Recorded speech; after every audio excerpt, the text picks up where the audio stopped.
What is up, everybody? Welcome back to High School Never Ends, a pop punk dad podcast. I am Wingman Steve. And this is Chris 183. Chris, are you okay? Do you need a Luden's cough drop? I think you need a Luden's cough drop. Wild cherry. The Ludens don't do anything, but I love them so much. So yes, I will take Vitamin them. C.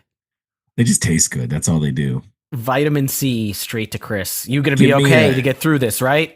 Give me a real big one, Steve. A real big one. I'm gonna give you a real big one because we are here. It's Rocktober. We started off this month and we did some recaps of a Four Chord Music Festival. We did some chatter about the Warped Tour, and we're gonna do a little mini series here where we kind of talk about some hard rock music.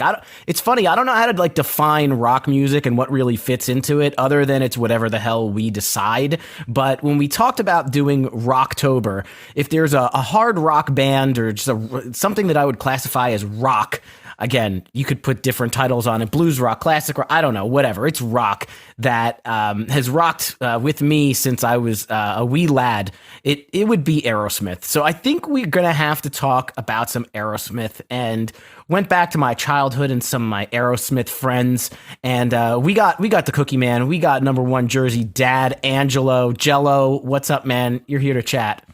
Steve, Chris, I've been listening to the podcast for a long time. Obviously, Steve and I go back to knee high than a grasshopper, right? So it is so glad to be here. So glad to be on. He's a rock dude. You know, if we do Van Halen, he'd have to come back real quick. But I thought of you when we were going to talk about Aerosmith and the album we're going to discuss. All right, out there, maybe it's a cop out. We're going to talk about kind of a greatest hits album, because if we're going to talk about Aerosmith, we're going to do it in one episode. How the hell do you do that? This band has been around since 1970. They've had 15 studio albums. How do you pick a topic? So I thought it would be best. We're going to pick big ones. Okay. This is their Geffen Records era, Permanent Vacation Punk, Get a Grip, that kind of greatest hits mixed with a couple of newer tracks. I figured we could just get all of our Aerosmith out, and it's not all the Aerosmith out there, but it's a good portion of it. Chris, are you okay with the direction of our Aerosmith conversation? I mean, it makes it really easy. It just makes it so easy to do it, because if you take a look at the track listing, these are all songs that I've heard 10,000 billion times on the radio, because I did grow up in the 90s and 80s, and these songs were everywhere. Regardless of whether I liked them or not, they were on MTV. They were on the radio. They were just in your face all the time. And, the title of the record is called Big Ones, and that is not an exaggeration. These are all very big songs, and I have some of the chart whatever as we go through them track by track. Want to give a quick shout out to our patrons: Nick, Chris W, Sam, Jason, Ashley, Tom, Jeff, Punk Rock Mom, Punkish Dad's friend, and Chris P. Thank you guys for your patronage. And Angelo, let's start at the beginning. So we went to, I don't know, elementary school, middle school together. We've been friends for quite a long time. When did you start to like this band? Well, I think contextualizing this, right? As we were coming up, right, in the MTV era, obviously, we are, I'm looking at which albums actually start here, being, reflected on big ones, right?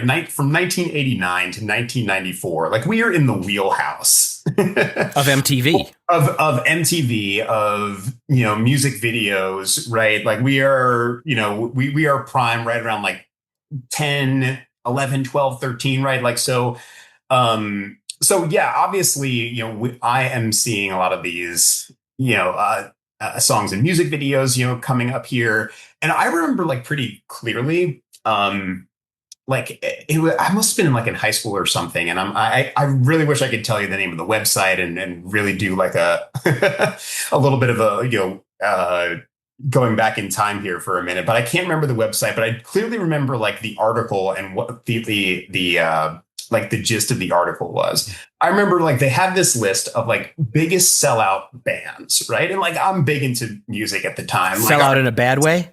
Sell out in a bad way, right? And so who is topping this list but Aerosmith? And now, obviously as a big Aerosmith fan at the time, this is ridiculous, and but I understand if the person writing the article was looking at from the perspective of like they were growing up in the classic rock era, where in the 70s the Aerosmith hits were like Toys in the Attic and Mama Kin and Dream On, right? And Train Kept a Rolling, right? What we're about to talk about seems sacrilege to that era of Aerosmith. But to us, like this is like, I mean, objectively, like these songs are great, and we'll talk about like why that is. So you're okay with the decision to do big ones and not like their first greatest hits, which was actually called greatest hits. Yeah, I'm not.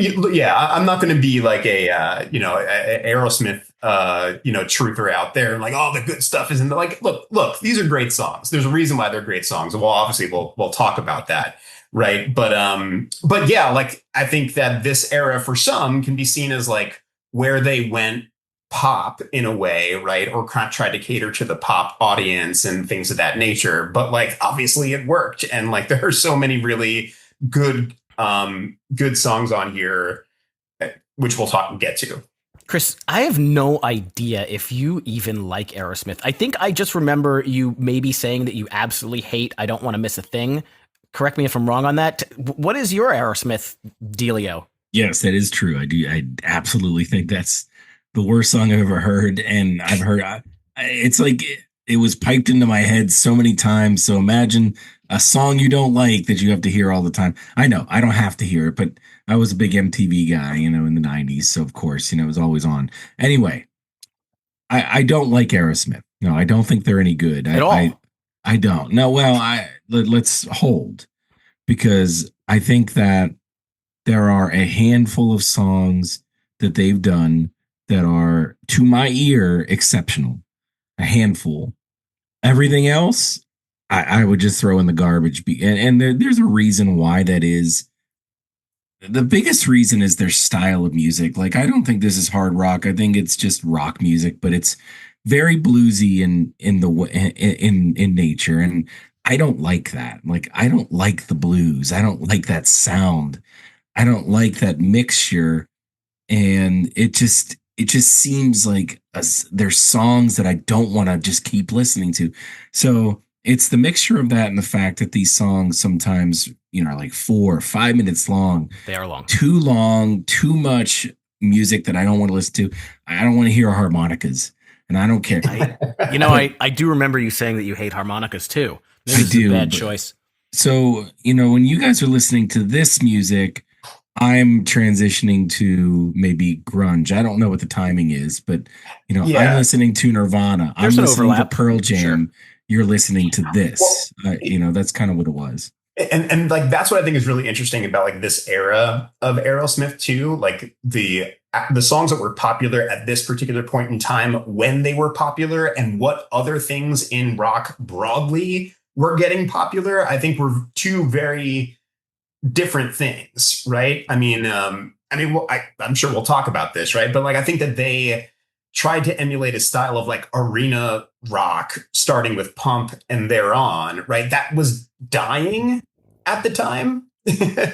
And for them to come out like post 91, like post the grunge explosion, and still have hits with like, Living on the Edge, Crying, Crazy, and Amazing, right? When like, it seems like the rock music industry is zagging, thematically, melodically. It's a really interesting era for this particular band at this particular era in time. Yeah, I think also it comes down to the fact that you have a lead singer with the voice of not even a generation, of a lifetime. Like Steven Tyler's voice is just of the upper like 1% echelon of lead singer voices that is just outstanding, unmistakable. And the fact is, even though I don't like the music, that's something to be said. Like, that transcends decades and times, that's why they've been able to do what they needed to do. Plus, they're great songwriters, and they have amazing musicians in the band. So, I mean, you tell me, all that's a formula for success. No matter kind of what sounds like do. You like Aerosmith, Chris. No, I'm just I'm being objective about it. I mean, I don't want to sit here and say they suck, because they don't. I just don't personally like that at all.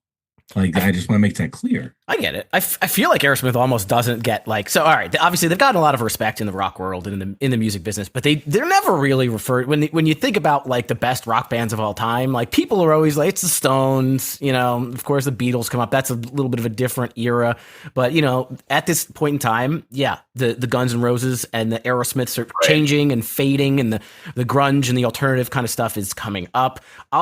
It's hard for me to remember like how exactly I got into Aerosmith, but it is very much rooted, I think, in MTV, and it was very much around the Get a Grip era. Like I definitely knew of the Pump era, right? But that was the late 80s, right? So I think by the early 90s when Get a Grip had come out, that's when I'm like really into music and I'm watching MTV. I forget, there was a show, I don't know if it was called Blocks or something along those lines, but it was like there was one show where it was like, all right, we're going to play 3 or 4 songs by the same artist back to back to back to back.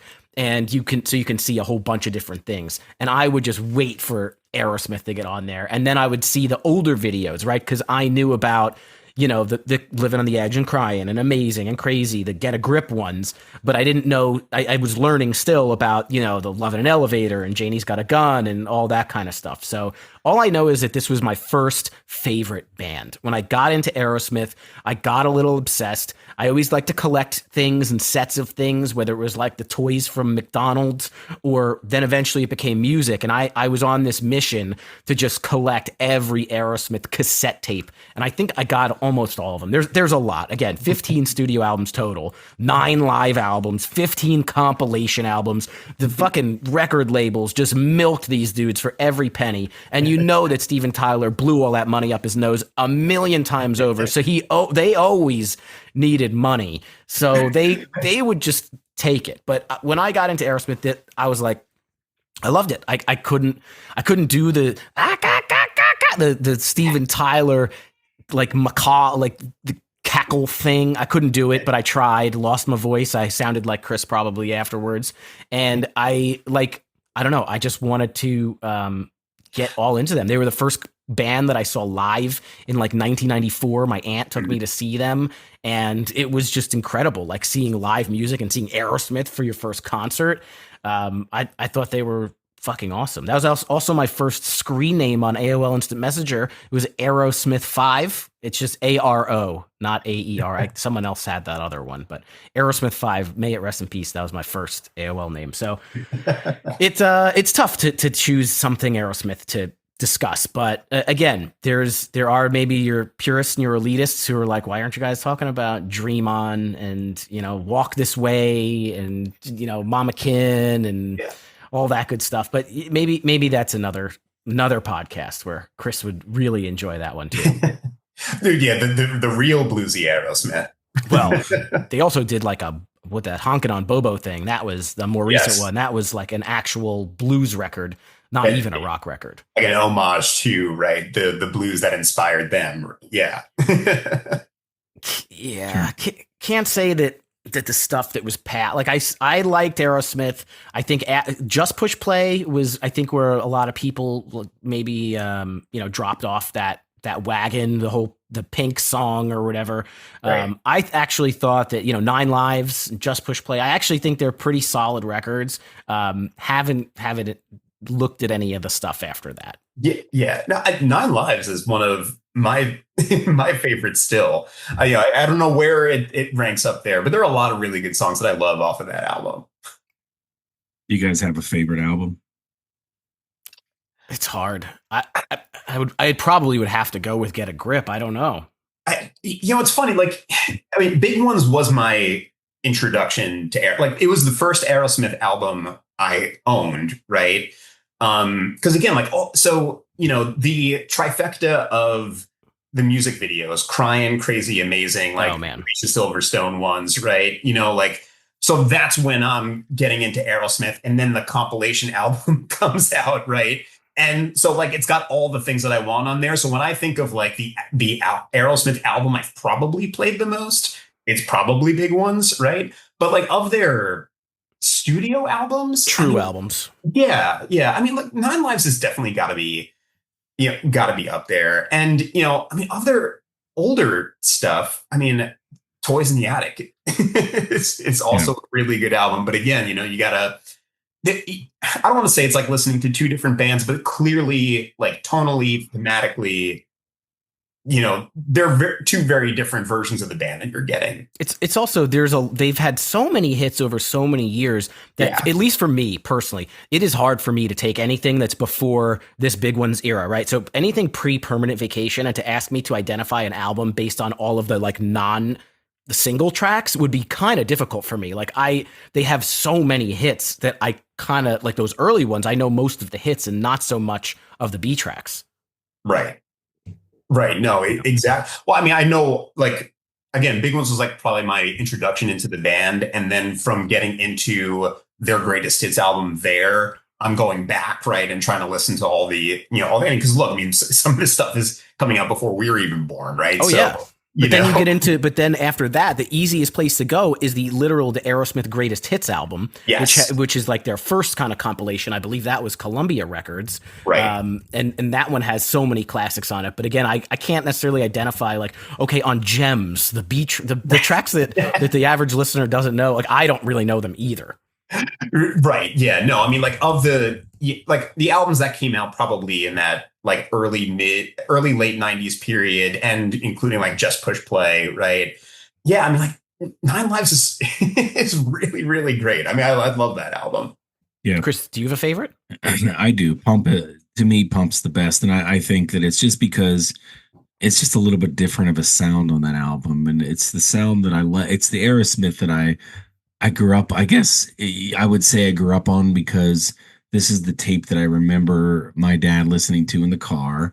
So this is the first Aerosmith that I really sat down and like listened to the whole thing over and over again. But I just think that it didn't get as bluesy maybe on this album. It was still really rooted in a lot of rock.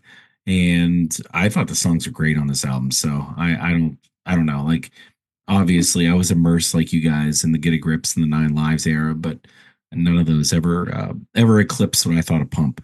So, well, lucky for you, Pump singles are included in Big Ones. I will just say lastly that they did put out an original album called Music from Another Dimension in 2012, which I listened to for a half a second and thought it was fucking horrible. And they actually just released a brand new single it like 2 weeks ago. I think it's with Youngblood. I haven't given it a listen yet, but maybe as an exercise after this, we should all listen and throw in our comments in one of the socials and say what we think.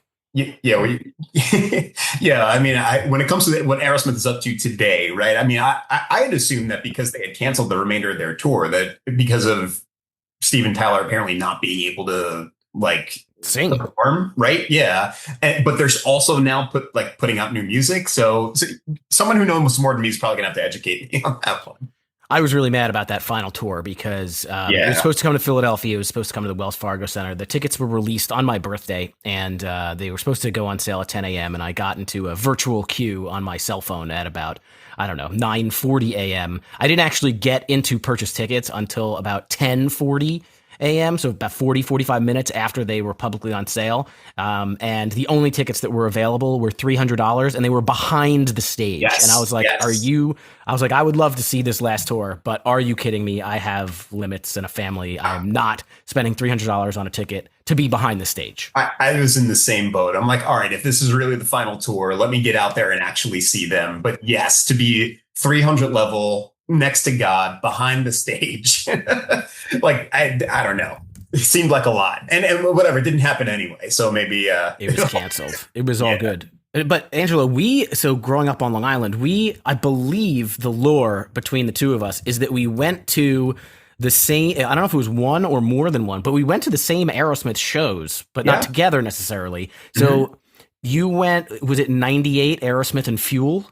Yes. So if I remember correctly, this is at Jones Beach, right? Mm-hmm. Yeah. Oh, and first of all, Steve, and maybe this is our Long Island bias, shining out here. Is Jones Beach Amphitheater the best place to see a show?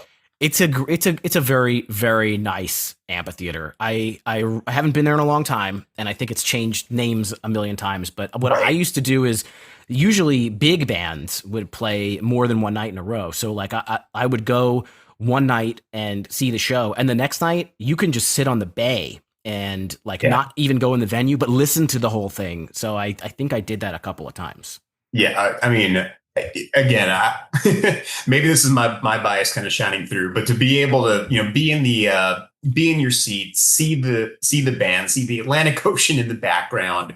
I don't think it was the Aerosmith show, but I remember one show being there. There's like this thunderstorm off in the distance, right? And like the band's playing, and like we're obviously, I'm sure if they probably would have canceled the or at least paused the show if we were actually in danger. But like just the visual of the band playing in the bay, right? The ocean in the background. Like there's really not much of a better visual for my money, right? In terms of where to see these places. But yes, I definitely saw them. Fuel open for them, which Twice. yes, yes, which was like, and obviously this is when Fuel was getting really big with Sunburn, right? I think that they had just put that out right in '98 or whatever the case was, but yeah, no, that was a absolute fantastic show. The first time I saw him in '94, the opener was Collective Soul. So there's, I mean, Collective Soul playing with Aerosmith, Fuel playing with Aerosmith. That I think those are good. They're taking along, a young alternative rock band with them. I think those are good moves. I enjoyed those shows, and would have liked to get one more in me, but it's not in the cards. Yeah. Chris, anything else Aerosmith wise you want to get into before we start talking about these songs? No, not unless you want to talk about what's that? America's Got Talent, or what's he on? He's on one of those shows. Steven was on something. I don't watch a whole American lot of Idol. those. Was Is that American what it Idol? was? Yeah. So he was on there for a couple of seasons? I think. I'm not sure. I don't watch it, so I didn't watch it at all. I cannot comment. He was on it. We'll just keep it there. So you didn't see it either? I saw clips of him on it, but that's it. And he wears a lot of silks and wears a lot of stuff. That's kind of always been his thing. Like, he's always dressing up his microphone stands with the scarves and stuff like that. So I'm not totally surprised. He's always, fashion eccentric, I would say. I'll tell you what, one more thing. As a kid, I always thought him and Mick Jagger were the same person. Oh, really? Yeah. Because they have similar faces. They have, some similar styles. I would say that. Yeah. I never really got too much into the Stones. I would say that, like, I don't dislike them or anything like that. I know a handful of their songs, but I don't know all that much about them. Not as younger men, as older men. Look at their faces side by side, and it's very similar. Okay. That's it. That's all I wanted to say. Time to get into some big ones. All right. So this compilation album came out November 1st, 1994. It was put out on Geffen Records. As a compilation album, it got to number 5 on the Billboard charts. It sold over 4 million copies in the U.S. alone, more than that worldwide. And again, this covers kind of the Geffen Records era of Aerosmith. So that would be the Permanent Vacation, Pump, and Get a Grip albums. Pretty much all the songs are from there. There's 2 brand new songs on here that we'll talk about, and one that was pretty new but was released somewhere else before that. And it's a compilation of some really good shit. Angelo, anything else to get into before we go into the songs? No, let's do it. All right. So the first song on this record, kicking it off, they decide we're going to start this compilation record with a brand new song. It's called Walk on Water. Angelo, what'd you think of this one? This is a really great one. I think it's from the start with like the driving hard guitar. This could have fit in on any one of their albums previously, right? I mean, there have been a number of compilation albums that I've listened to from various bands that have like new songs or a handful of new songs, and they kind of mail it in to just to throw something new on the record. But this one is really, really fantastic. A bit harder than some of their other stuff, and I think just fits right well with the other songs. If you didn't, like myself, like at the time, had I not known that this was a new song, I would have thought that this belongs on any one of their other albums that they had come out previously. Chris, what'd you think of this one?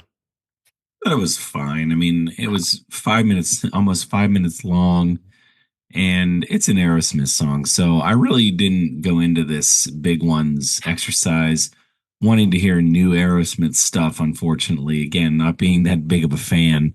So this one didn't knock me off my feet in any way. I mean, I thought this was just stock Aerosmith sound, and it was fine. It wasn't anything that I thought was offensive, but man, it's just too long, and it definitely didn't keep my attention. So that's kind of where I'm at. Yeah, I think I'll agree on that some Aerosmith songs are too long. I don't think that this one bothered me all that much. It starts with almost this like fire engine kind of sound into this like heavy guitar riff and Steven's kind of signature screeching. I think it was a good way to kick off, a compilation album with mostly, everything. Everybody knows all these things. Angela, I agree with you that I feel like it could fit into this classic era of Aerosmith or this later era of Aerosmith. I felt like it was pretty classic them.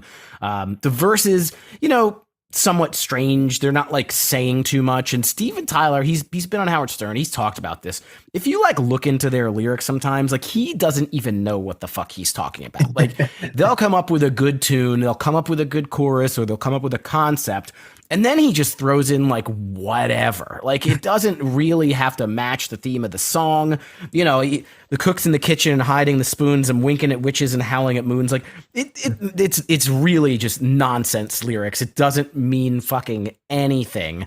But I think the song is super. It's got a super like catchy, fun chorus. Joe Perry's guitar leads I think are as top notch as pretty much everything else. So I like this song here at this number one, and I don't blame them for throwing the new song here. Everybody knows what they're getting with the other songs. They've probably heard them before, but here's the new one right out of the gate. All right. Let's go on to the next one then. And we're definitely going down the list here with going down. I'm sorry. In 1987, I did not get that joke. And now in 2025, I get it now. So, Loving an Elevator. Guys, who wants to go first? How about you, Angelo? Yeah, so doing just a little bit of research ahead of time here, right? So this is the first song on the list sequentially anyway, right? That hit number one on Billboard's mainstream rock charts, right? Because famously, right, Aerosmith only has one song that hit number one on Billboard's main like Hot 100 chart. I don't want to miss a thing. I don't want to miss a thing, which is a cover song, right? So is that a cover song? Oh yeah. Really? I didn't think I even knew that. Oh yeah, wait, hold on. I mean, like you probably don't know the original one. I sure don't, which is why I'm like looking it up right now. But I'm pretty sure it's a thing cover. Whatever. We'll look this up while we get going.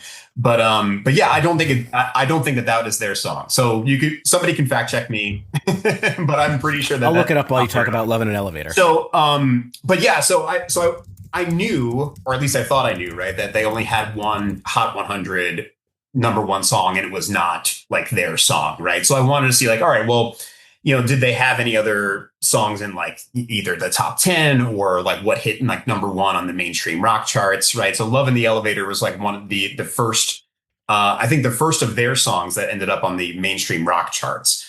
So, and obviously, look, I mean, this is a like super classic song. I mean, I'm sure if you polled some music fans and give me a list of Aerosmith songs, this has got to be top five, right? Like if it's Family Feud, right? Exactly. We surveyed 100 rock fans, and we want to know what their favorite Aerosmith song was.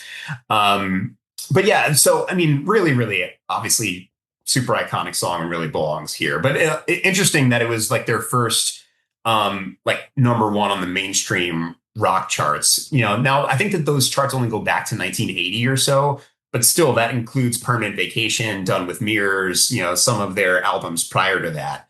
But this is the first one that lands on there. Yeah, so I looked it up.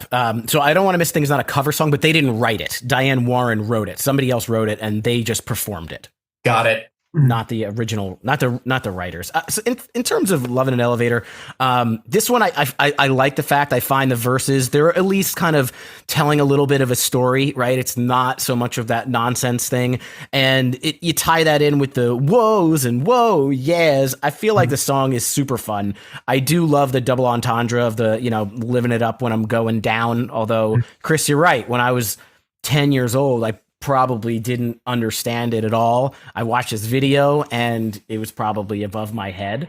There's another sick guitar solo that essentially we all expect in here. And as we said, Aerosmith songs tend to be a little long. I feel like this one could have been cut quite a bit. I think the end section, I think there's a pretty distinct point where the song could have ended. I didn't take a look at the timestamp, but this one goes a little bit on the extra for me. Yeah, I think this is one of their better songs. I understand that it's a pop hit of the late 80s, and get going into the early 90s, but to me, like, this is the sweet spot for Aerosmith. It's more rock driven. It's less bluesy. It's pop from the late 80s. It has that feel to it, that hard rock pop, we'll call it, from the late 80s. That's what this is all about, mixed with that hair metal type of lifestyle. And obviously he's hooking up in the elevator, which logistically, you have very limited time in an elevator. I don't know how that would even be worth. How could you do that? And now they have glass elevators. I mean, come on. I guess Steven Tyler doesn't care. He's on a skyscraper. He's got time. He's not worried about it. I mean, but that door can open at any time. Anyway, so I think that the timing on this one didn't really bother me. I thought it was fun throughout, and I honestly think, like, just the pace of it and the tune itself, it kind of never gets old for me. So I'm a fan of this one. All right. Well, let's go back in time here. The number 3 spot, Ragdoll, is off the album before Pump. It's off Permanent Vacation. I always loved just the visuals of that album cover. It was like the red and the black. It was always cool. This one got to number 12 on those rock charts, number 17 on the Hot 100. And this one, I just love the sharp, like, drum beats. Boof, tsh, boof, tsh, like right in the beginning. I still don't fully understand why the girl is like a rag doll or anything like that. Not going to dive too deep into those actual lyrics. But again, the chorus is super catchy, and it has those parts, those like boom, boom, where I feel like I'm at a concert and like the bright lights are just like coming on. Like they're putting the house lights on and shining them on the entire audience. Again, a lot of the lyrical content really, it kind of means nothing at all. I'm getting ready for the big time. I'm tap dancing on a landmine. I'm Old Tin Lizzy, dude. I don't know. I also like when he does kind of that, the baby, won't you do me, baby, won't you do me, baby, won't you, like when he gets a little nutty with it and kind of repeats it. I think that's fun. And then lastly, towards the end, Steven Tyler's little devil voice where he sneaks in, coming up and see me. Like, I don't know, that adds a little bit something to this one. I always liked this song. I wouldn't say that I like get it, but I like it. Yeah. Well, and it does kind of harken back to some of like their bluesy roots with like the the slide guitar and the scatting, right? That kind of gets into this, right? So they've obviously, with an updated sound, like more production value, right, than like some of their much older stuff. But yeah, I mean, I'm sure he just found a couple words that rhyme that sound kind of good together, right, and just have an excuse to have a couple of guitar solos. Find that slide guitar in there. He's not shy about admitting that either. Like he comes out and he's like, yeah, like, like we need more fun in rock music, right? Like we can't all be all serious all the time. So like, sometimes we just want to be out here having fun, tapping our feet. This is one of the songs that does that. I don't disagree with a lot of the stuff you guys said. I'm just perplexed as to what this is about. Like, right. I try and read the lyrics, and I don't know. Like, I don't know whether this is this a working lady that he's like, come up? Is he a big creep and he's like trying to get her to come up to his plate? Like, I have no idea. I have no clue. But you can get away with a lot in 1987. So I guess whatever it is, it's what it is. And you can enjoy it for the tune behind the lyrics that make very little sense. If any of you out there know what this song means, I would love to know. Please let us know via the socials. It seems like he's giving this female like some sort of a compliment, but he uses words that are also negative. You know, the hot tramp. Like I don't know. I don't really get it. Why is she leaving by the back door? You'll never see her leaving by the back door. That means she is always comfortable walking right out the front because she's so beautiful and confident. Maybe he's ripping up a rag doll, like throwing away an old toy. Man, if we get in a spot where I'm going to have to defend Steven Tyler lyrics, I'm out. I'm out. I'm closing the computer. I don't know what the fuck he's saying. No, his artistic vision, really, you have to understand. But he's got to have something to say here. Like, there's got to be something. It goes like this. That's what he's got to say. I feel like it's like Borat almost. I think it's a fine song though. Like, there's nothing. I think you can listen to Ragdoll and be happy at the end, right? I think that's one of them. I'm waiting for Chris to come at us with some negatives. You kind of prepared us. They're coming. Yeah. Oh, okay. All right, we're not there yet. Only 3 tracks in. Well, you want to snake draft it here and talk. So What It Takes, it was also a number 1 on the rock chart and number 9 on the Hot 100. So this was after. It's the same album as Janie's Got a Gun. Right. Yeah. Or no, we weren't. No, this is Love in an Pump. Elevator. Sorry. Yeah, this is Pump. This is off of Pump. So they finally broke that number 1, and then they kept it going.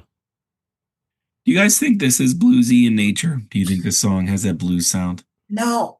Well, I mean, so look, I think that this is an example, and there are other tracks on this album that I think are better examples of this, but like kind of more of a foray into like the rock ballad, right? Power ballad.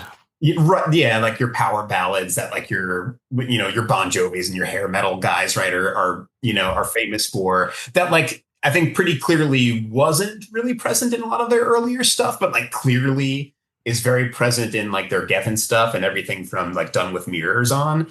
I was actually surprised that this hit number 1 on the mainstream rock charts. I mean, it's fine. It's a fine song. I feel like it's overlooked. Definitely, yeah. No, not like. I mean, not one of my favorites, which is, I guess, why I was kind of surprised. So I went back and I actually looked at like what was it out at the time? So Black Velvet was the number 1 song both before and after What It Takes. And I think like the songs with the longest number of weeks that year were at least on the mainstream rock charts, which, like, again, how do they classify what gets into these and what doesn't? But Hurting Kind by Robert Plant and My Head's in Mississippi by ZZ Top in 1990 were the longest charting songs in the Billboard mainstream rock charts, right? At that particular time, right? Not really casting any, no shade. No shade on What It Takes, right? It's, again, a good song, but it made me go back a little bit. I'm like, what was the competition? No, I think this is a fantastic song. I think that the fact that they slow it down, and it is the end of the album, the end of the Pump album, obviously not the end of Big Ones, but it's the perfect amount of slowdown for Aerosmith. But the melody just connects with me. It sounds amazing, and Steven Tyler, like, the singing on this song, it doesn't get grating to me. There's no like just long weird harmonica stuff, like, and there's build too. Like, I think there's build to his songs when he starts to get real powerful with the way he delivers some of those lines somewhere in the middle of the song. It just it hits home and makes you want to sing out loud with him. So I think this is a fantastic ballad, if you want to call it that, for them. And so I could listen to this one hundreds of times, and I think I have. Yeah, I totally agree. I feel like this is some of these, late 80s, early 90s Aerosmith power ballads. I feel like they are somewhat overlooked because if you were to do the Family Feud thing and ask 100 people to name an Aerosmith song that maybe hit number 1 on the rock charts, I don't think this would show up in the top 5 or 6 at all, but it did. And I don't want to keep going back to the lyrics thing, but this song really does tell a story. I love a good ballad, and this one really does it for me. The piano adds a lot to it. Chris, you mentioned there's no like crazy there's harmonica. I feel like the harmonica does actually add to the ambiance of the song. It might not be egregious harmonica like it is on other ones, but I think what really gets to me is I love the Steven Tyler vocal cadences at certain points. Is it easy to sleep in the bed that we made in the night to the ties of that? I'm gonna fucking lose my voice on this podcast. I think that overall this is a very, very strong track, and I was kind of when I do these album spotlights, I usually print out all the lyrics and I kind of take a look while I'm listening, and when we talk about pop punk all the time, and it's usually kind of like, verse, chorus, bridge, chorus, and that's kind of the construction. Not that this type of music isn't the exact same, but I feel like at least with Aerosmith, there's not a whole lot of like really strong bridges, and this song does have a really good bridge that actually adds in, like the lyrics and the music does add to the overall like theme of it. And at the end, It is long and drawn out with the let it go, let it go, let it go. And it keeps going. But you know what? I do not mind it at all on this track. I find it endearing. It does not bother me. And I'm a big fan of What It Takes, for sure. Yeah. Oh, okay. This one will be interesting. So guys, does Dude Look Like a Lady? Does this fly in 2025 as a concept? What do we think? Yeah, this hands down, when I think about songs and singles that could not exist today, this is probably clear in a way number 1 on that particular list. So you think this does not fly 2025? I mean, which is a shame, because like if you tear the lyrics away and put completely different lyrics in and make it about something else, right? Like, love the melody, love the hook, love the song, right? Content-wise, I don't think this is going to fly anymore. I have something to add, but I want to hear what Chris thinks first. Okay, so I mean, what are we talking about though? Are we talking about could a song with is the it words, a guy dressed up like a lady, or is it a guy that has feminine features? Because I mean, it doesn't matter what he's talking about. The lyrics are "Dude looks like a lady." Does that fly in today?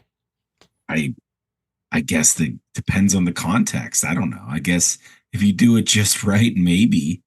But I don't know what else he says in this song. I'm actually looking at it right now. Because there's a lot of nonsense. So the thing is, I agree, Angelo, that song that is titled "Dude Looks Like a Lady" and has a chorus that just says "Dude looks like a lady" over and over and over is probably inappropriate and would never get released today.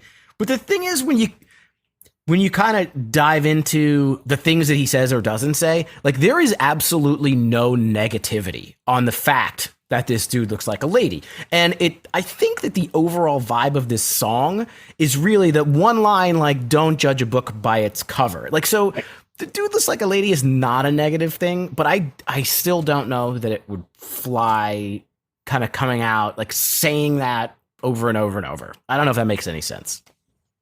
Yeah, I guess. Why would you, like, what was the thought? Like, how did this come up in the room? Like, hey, we need a song that it's called this. Oh, I actually saw how it was inspired. Hang on. I'd love to know. Because he was talking to another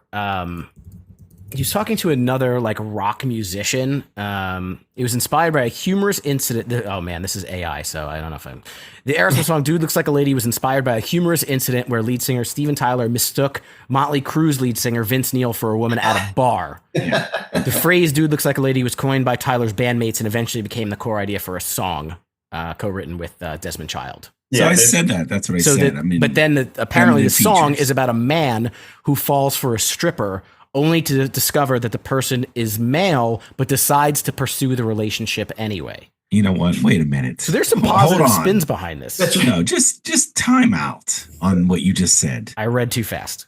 No, there is no way that is true, because if she was a stripper, how can you be confused? Well, there are strip clubs where it's not a fully nude strip club. What strip clubs are those? I don't go to a lot of these places. I don't really have specific places I can share with you. But I feel like it doesn't matter if they're not fully. They're pretty scantily clad. I feel like So you feel like know. you could figure that out from. I feel like you could. All right, yeah. so maybe it's about. Maybe it's not. They don't find out backstage that it's not a lady. Maybe eventually in the act it is revealed or figured out that it's not a lady. Yeah, I think the Vince Neil thing makes a lot of sense though, because a lot of those hair metal guys, you know, they wore the makeup and the lipstick, and that was just the glam looks, and I get that. So Aerosmith didn't really do that. As a potential diss track to Vince Neil, this becomes a lot more intriguing. Fuck that guy. Yeah. The song itself, by the way, I just never really liked. I don't know. I just don't like the tune. It's okay. I find it to be it is a kind of a middle of the road Aerosmith song for me. It's not one that I'm like, man, I love that song, but I do like the fact. I think this was maybe one of the first songs where I recognized in the very beginning the kind of left right how they do the mixing, where you know it goes dana dana like in the beginning of the song, and it's like I don't think I ever like even realized that bands could do something like that. This was the first time. I think the tune, like there's the horns in there. I think it is a good tune. I think it is pretty fun. You know, some of the lyrics, you know, point out this concept that we've discussed. And I guess overall, if it's got a good message, you know, it's not saying anything negative about anybody really, other than maybe somebody mistook somebody for something that they weren't. I think I'm okay with it, but it's not one of my favorite Aerosmith songs. I just imagine 10-year-old Steve running around the house singing "Dude Looks Like a Lady." But not the whole song, just that part over and over again. Just that part. Yeah. Like Ed Gein. Yeah, this was, I think, not the best example, but an example of a song that I probably listened to at around 10 years old, that if my around 10-year-old kids now were listening to, I might have like some questions and kind of judge the appropriateness of it. But like, I don't think that those were questions, at least my parents were asking. Our parents, I'm not going to put anybody else in the same, but I would say people in our age bracket, there weren't that many questions being asked. It was go do your thing, be home when the lights come on, eat your dinner, go to bed, and you know, don't get into trouble. Right. Yes. Speaking of parents, what about Janie's parents? It's hard. We talk so much about that movie, Not Another Teen Movie, and I guess we're going to talk about the real song now, huh? So I guess so. Janie's parents. Janie's Got a Gun. This is a hell of a song, guys. This was a big song for Aerosmith. They won a Grammy for the song, Best Rock Performance. It's really good. They won 2 Video Music Awards back when Video Music Awards like kind of meant something. What was it? What was the year of Pump? 89? 89. Yeah. 89. For the VMA, I feel like the VMAs were maybe even bigger, like a few years after, like the mid 90s. But I guess it still means something, right? How big were the VMAs in 89? I mean, big. I mean, I think of Thriller as like the point in which like music videos are here and they mean something and they're important, right? And like that was a few years before Pump comes out, right? I mean, like Thriller was what, 84, 85? It was definitely before Pump came out. Yeah. So my point being is that like we're like in the prime years for what music videos like mean culturally. Yeah. I think. So yeah. So I imagine and like thematically, I think that like a lot of issues like this are starting to come into music. Jeremy comes out 2 years later, right? Yeah. You know, same type of similar kind of, importance. similar kind of thing, right? Yeah. You know, I mean, like you're dealing with essentially like childhood abuse and the consequences and trauma that come along with it, which again, like thematically from a band like Aerosmith, like you're not expecting this like 70s party band, blues band to like, Unexpected. to tread in these waters, right? But again, I think that says something about like the shift that they make around this time, and like, for as nonsensical and as fun as they are on 90% of this particular greatest hits album, like this is the one area here where they like do kind of tread into the water a little bit of like serious and important issues, right? Absolutely. What'd you think about the track itself? Are you a fan? Yeah. Oh yeah. No, definitely. Definitely. I mean, and I think like many songs like this, like if the song above and beyond the lyrics and the content is good, then it's going to like advance whatever message it has in the content, right? And I think that that's exactly what this does, right? Is, if folks, if this is kind of topic is not on your radar, now it is, right? Because like you've listened to the song, you like the song, you're like, oh wow, I didn't realize that people deal with this and yada yada yada. But like, but yeah, no, this is a really kind of quintessential. It's funny, like I don't know if I call it quintessential Aerosmith, but it's like one of their songs that they're like most known for. But it's so the kind of song that like is a little bit left of center for them, right? I agree. I had a question for you, Chris, but I forgot it. That question. I forgot it. You can just tell. You can go, and then I'll remember it. It took me a long time to figure out, as a younger lad, what was going on here. Like, why did Janie have a gun? And why was there a man chasing her in this video? Was it the police? Was it her dad? Was it somebody else? We were a little young to understand really the concept, to be honest. I mean, we were just singing the song. I mean, that's all we were doing. So we really didn't know. And the left of center that this song is, to me, is a great place for Aerosmith to be. Like, they knock it out of the park with this sound, whatever this sound would be, just regular rock music, right? Just a rock song that's kind of a slower pace, but then it like it revs up a little bit. That chorus and the bridge to the chorus, run away, run away. Like, that's really great stuff. It's fun to listen to, and even though it's a dark subject, it's one of those songs that you want to listen to it over and over again because you just love the tune. So I think that they really, really did something special here. And by the way, it was 1990 that they had won for this song at the VMAs. They were best rock video for Janie's Got a Gun and viewer's choice. Yes, that was a thing. You had to you probably already looked. So if you didn't look, do you know what the video of the year was that year? If you didn't look already. Wait, 1990? Yes, VMAs. Video of the year. I have no idea. AC/DC? Is that? Take a guess. You want to say AC/DC? 1990. Take just one guess. I don't know. I can't even. I'm gonna take a. I can't even. I bet you it's what you think it is, but go ahead. I bet you it's exactly what you think. No, I can tell you. Can I make like multiple guesses? Vanilla Ice, MC Hammer. This one also won for best alternative video too. Oh no, then I'm off. Oh wait, I mean, was it? No, I mean Nirvana was like another year away, wasn't it? Yes, it was not Nirvana. Mm-hmm. Nirvana was nowhere on this show. So I'll tell you, just because we have to keep the show moving, but it was Sinead O'Connor. Nothing compares to you. No, would not have gotten that one. And that was considered alternative. Alternative video and video of the year. Okay. Wow. I can't even think of the video for that song.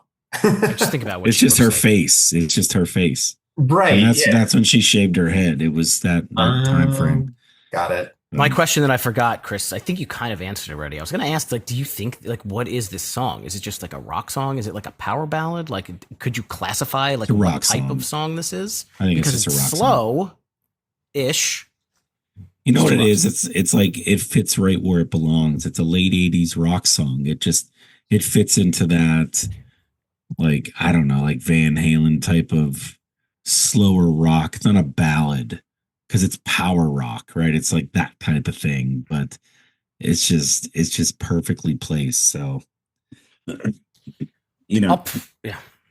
I'll no, put a little bow on Janie's Got a Gun. The concept of the song is obviously very sad, and it made a statement. And this type of thing, like, kind of still rings true today. And I'll just say, like, good for Aerosmith. When you're gonna make a song that kind of says something about our social environment or anything like that, like, it could be political, it could be socioeconomical, it could be family related, but again, it didn't seem like this was really in their wheelhouse, and they did it. And I do think that they nailed it. This song is one that I will always, like, sing along to. It's never in, like, the top of my, like, favorite Aerosmith songs. It might just be that there's, like, the slower nature to it. But one thing that I will never ever forget is seeing this song live the couple of times I did. When they hit the bass drum, Janie's Got a Gun, boom! Like, I literally felt that, like, in my chest. Like, that bass drum hit so hard that it, like, made my heart, like, palpitate. It was so incredible live. So I think this song definitely has its place in Aerosmith lore as one that goes down for sure. that's unsafe. You okay? I'm okay. Yeah, I think so. I have a little bit of high blood pressure, but this was like 30 years ago, so I've gotten past it. There was one more thing I wanted to add, and I know you put a bow on it, but Oh, so undo the bow. Go ahead. she had the gun, but then they found him underneath the train. So you're telling me, like, she shot him and then threw him underneath a train? So, like, then he got run over by a full blown train after he was shot. Like, Or they could have been on the train tracks and she just shot him there. okay, so the Right? train was coming, she shot him, and then the train hit his body. Yeah, I feel bad for the people on that train. Oof. And for the police officers that had to discover the scene. He got his for sure. Oof. All right. What's next, Steve? All right. Well, I guess for the first time we're gonna get into the Get a Grip era here. And do you guys like the fact that this is not, like, in chronological order? It's, like, all mixed up. Is this? I feel like it's interesting to listen to now. I feel like back then I didn't really care. Now I'm like, maybe I would have liked it chronological. Do you guys care one way or the other that it's all mixed up? It doesn't matter to me. Yeah, like I think it works just sequentially the way that it does. But I did, like, for this, like, try to, like, all right, like, let me contextualize and put back, like, well, what was happening at the Right. time. Like, it is nice to know, like, and to try to put, like, oh, okay, so this song came out at this time, and here's some of the things that were happening then. Like, but yes, you have to kind of, like, go back and figure that out on your own if you're not too familiar with some of their with their studio albums. I'm just, like, thinking about it, like, more now, obviously, because we have a podcast and we talk about these things, and I'm, like, thinking about the track listing. Whereas back then I'm just like, all right, listen to all these. Doesn't matter what order they're in. Right. But the next song is Crying. I feel like this is a song that everybody that grew up in our era, or even before or after, well, maybe not after. I don't think kids these days, our kids probably don't know this song, but it was number 1 on the rock charts. It was number 11 on the top 40.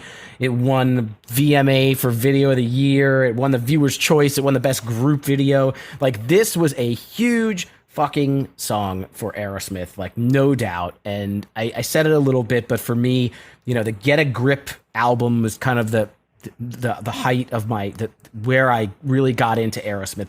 They had so many consecutive hits with all the videos, and I'll go through the song and then let's discuss the video, because we should. But they're in Wayne's. Well, they were in Wayne's World too. But Garth had the Aerosmith T-shirt in Wayne's World. They were touring, like, the whole 9 yards. Like, this was just the height of it. And this song, I feel like, is kind of at that top. And I always love this song, from the hard guitar riff intro. It has me hooked in. It's just, it is crazy. I can't, like, not think of Alicia Silverstone, like, in her prime anytime I hear this one, which is a good thing. But I mean, the chorus is just super memorable. They do I guess I don't know how popular it is, where they kind of like rhyme the second word instead of the last. I was crying when I met you, now I'm trying to forget you. I mean, they do rhyme the last word too, but it's just the word you over and over and over. Um, there's so many good parts of this song. Joe Perry's guitar solo on this. I feel like Joe Perry's guitar solos in some way, shape, or form are almost like lyrics of their own. Like you can like sing his guitar solos, and they have this whole element to them. They have this like, I don't know, this post chorus thing that is very different than the rest of the song. The whole like, now there's not even breathing room between pressure and pain. Like that whole part like doesn't match any other part of the song, but it still like fits in really, really well. And Chris's favorite, I mean, there's a harmonica solo, which is fantastic. So I was always a fan of this. And again, I definitely don't want to put a bow on this before we do the video, but I'll throw it to you, Chris. Yeah, I think of the trilogy, it's probably my favorite. We'll call it the trilogy, right? It's a trilogy. Yes. Yeah. So wait. Just define the trilogy. Is it crying, amazing, Crazy, living on the edge, or crazy? Crazy. Okay. I don't think living on the edge has anything to do with the Silverstone trilogy. Okay. I mean, it's still on the album. That's why I asked. But go ahead. The Silverstone trilogy. Yeah, there you go. So I think this one has the best in excuse me, in the hooks itself. It sounds the best. It's, I don't know, I just think this one has the best melody, the best tune, and it's the one that I'm least bored with when I listen to it. However, they drove this one into your head so many times. It just, I don't know if they did this with any other song during that time period. Like you heard it it had to be every 30 minutes it was on MTV. Now I know I could just stop watching MTV, and that would be the end of that, or I could turn off the radio. But I'm just saying in general, this was everywhere. So were all three of them, honestly. It's interesting how much they shoved Aerosmith down our throats during that period of time. Like these songs were so frequently on everything. Did they shove them down our throats, or did we like them so much that we forced them to keep playing them? I don't know. I think radio stations are just told to play stuff because that's what they're supposed to play, aren't they? Like that's what they think are going to get the most listens, et cetera, et cetera. MTV did the same thing, right? But it's a big band. It's a huge song. It has Alicia Silverstone, and I think that all of those things combined, plus they spent probably a ton of money on the cinematic video that it was. There's a lot of things going there, but I think again, musically, it's my favorite of the three. Yeah, well, and that's the thing. I think that you can't like with the Silverstone trilogy, right, of music videos. Like I don't think that you can separate the song's popularity from the video's popularity, because I think that they served like a symbiotic relationship with one another, right? Like off of the heels of like Janie's Got a Gun, right? We recognize like obviously look like the like music videos for a number of years prior to that point had been like this new medium, right, for things to get out. So it's not like this like brand new thing. But for Aerosmith, right, like Janie's Got a Gun comes out, right? And then clearly, like, there's this effort to like support these singles with these really cinematic, like beautifully done, right? Attractive young girl. Like, let's get this. I mean, that was whoever wrote the Aerosmith video treatments is like, yes, attractive young girl. That is a number one. Pre Clueless, Alicia Silverstone. Right. Exactly. So like, yeah, I mean, I think that you have to kind of talk about them side by side, right? Because, I'm sure, the single itself probably would have done just fine, right? But in this era where music videos are so critically important to a track's success, to have such a influential, memorable, iconic video along with it, like you have to tell that in the story of this song too. So let's talk about the video then. You guys have a favorite part in this video is, very rebellious Alicia Silverstone, pre-Clueless. What do you guys remember about this video? I watched it the other day just to prepare, but did you watch it recently? Do you remember the video? Yeah, I mean, her giving the bird. Nobody could forget that ever. Her with the bungee cord on, hanging from the bridge, giving the bird to her scorned lover, right? Like that's got to be the most iconic image coming out of out of many. You don't think that the creepy Steven Tyler in the mask, like doing his weird thing, that creeped me out so bad. I don't. Can, can I ask a question about the bungee jump? Is there anybody? Well, there's only two of you here on the podcast at this moment. Did anybody else think that they were implying that she was bungee jumping by the belly button ring? Because when I saw this when I was young, that's what I thought. Because they do make a very poignant, moment in the video to show that she's rebelling. She gets a tattoo, and then she gets her belly button pierced, which I think at this point in time in the early 90s is a common occurrence. But I don't know.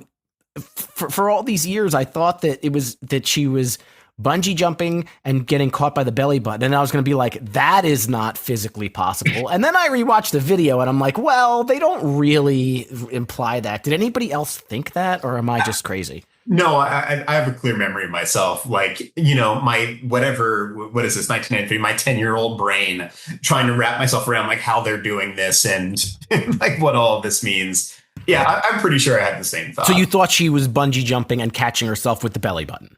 I'm pretty sure my 10-year-old brain was rationalizing it in that way. Okay. Mine too. Chris, did you have any thought that she was being caught by her belly button and it was unrealistic? I did not think that. No, I didn't. Okay. No, you can't do that. It's not going to work. I agree, but I thought that's what they were trying to sell us. There's also a scene in this video where she's in a movie theater and I guess the ex-boyfriend or whatever is making out with the new girl. But like, if you're going to make out in a theater, like, why are you in pretty much like the middle or maybe even the front? Like, you don't think like that's a back row thing more than just like a middle of the theater thing in the center of everybody? Kind of weird, right? Maybe that's the only seats that were available when they sat down. Okay, but then you don't just blatantly make out in front of everyone. Just watch the movie. Just watch the movie. You can't argue with teen libidos, Chris. I guess you could do whatever you want in the 90s. It didn't matter. Theaters were just the Wild West. Assuming these folks in the video are teenage age, I don't think any place that was not your parents' house was probably just fine. Like aisle, middle, front, back really didn't matter. I guess not. Anything else on this video or the song? Wrap it up. No, I'm good. All right. So cry in with an apostrophe at the end, but we go into amazing, which is spelled correctly. It's not amazing. I do like the fact that, again, they piggyback these two pretty big songs that are part of the trilogy, as you say. Angela, you want to start us off with amazing? What do you think about this one? I mean, yeah, this is, I think, like their quintessential power ballad, right? I'm sure, like, so Angel was like first of the like Geffen era Aerosmith titles, but again, I mean, I think that if people think of like an Aerosmith ballad, this is probably the one that they're thinking about, right? And again, I mean, I don't know how you separate the song's success from the video's success there as well. I think again that they both kind of like feed off of each other in that kind of a way. So like this is like as a song, clearly it is one of their more popular songs for a reason. I think it's got really catchy hook along with it. But yeah, no, this is just, again, a quintessential Aerosmith ballad. Chris? Why does Steven Tyler in these videos, like, why can't he wear a pair of shoes? How come he's always barefoot? That is weird. Is he just barefoot all the time? And they're also in that same weird tunnel that Janet Jackson was in when she did that video with Michael Jackson. Yeah, I know the one you're talking about. Yeah, that same tunnel. It's the same. And they were playing like pickleball or something in there. Look, I'm not the biggest fan of this song. Is this the third one that came out? Is this the last one of the No, three? I think this was the middle one. That I think the last one was with Liv Tyler, right? Yeah, Liv Tyler was on. Well, I mean, Liv Tyler was definitely on that video that you're talking about, not this one. Right. And this video calls back to the crying video, but doesn't make any reference to what's the other one that we're talking about? Crazy video. Right. So I think this is the second in the series. The technology is amazing, and that they're trying to show off. And if you guys haven't seen this video, the VR helmet that he's wearing, it has to weigh like 27 pounds, as big as it is in this video. So, it's really, really funny, some of the stuff, but They're 30 years ahead of their time with AI, right? Create your own girlfriend, boyfriend, right? Yeah, but way behind on the CGI. Like there was that one point where there's those weird like figures. I don't know if they're devil or whatever they are, and they look horrible. Right. so is the concept here he made a virtual version of himself to interact with Alicia Silverstone from the Crying video. Is that what it is? Yes, but there's a twist at the end. Interesting. Well, the twist anyway, at the end is that it was really Alicia Silverstone who was. It was like an Inception thing. Like she takes off the goggles that she was doing the thing that he was doing that to her. I'm lost. But how would she know him if she was in the video and he was just a dude in his house? Dude, whoever wrote the treatment for this video, again, I think it might have been who made Inception. Right. Steven Tyler doesn't ask those kind of questions. He just is like, yeah, make sure you have that same tunnel. He says, look, I want the tunnel that Michael Jackson and Janet Jackson had. That's all I want. You can do whatever else you want. Yeah, Steve, just stand in this tunnel, scat a little bit. We'll take care of the rest. I thought it was just kind of, the song itself was a little bit too sappy for me. I just wasn't as into it. I thought it was kind of boring, honestly. But so this is definitely not, it might be the third in the trilogy for me in terms of enjoyability. Yeah, I don't necessarily agree with that. I like this song a lot, and it did have some pretty decent success. It was number 3 on the rock charts, number 9 on the top 40 charts, so it got a little further back, further up on the popularity for the mainstay. It's got this in the beginning. It's got like the piano, and it's got like this. It starts very dark. Ding, ding, ding, ding, let the right ones, and then by the time they get around to the chorus, they really turn the dark into a very light, very nice, very big, very positive, very powerful chorus with their, it's amazing. And it's, this very big, you finally see the light. I like the fact that they do make reference to Permanent Vacation. I think that one of my early favorite lyrics of all time was "Life's a journey, not a destination." And I don't know if this is the first time that lyric or that phrase has been uttered, but it's the first time I ever heard it, and it definitely made its way into my my AOL profile at some point in time, because that one I really, really enjoyed. So I like this. I like this power ballad. I think he's got like his cackles and his gibberish. Like that. I really do enjoy. It fits right into his whole aesthetic.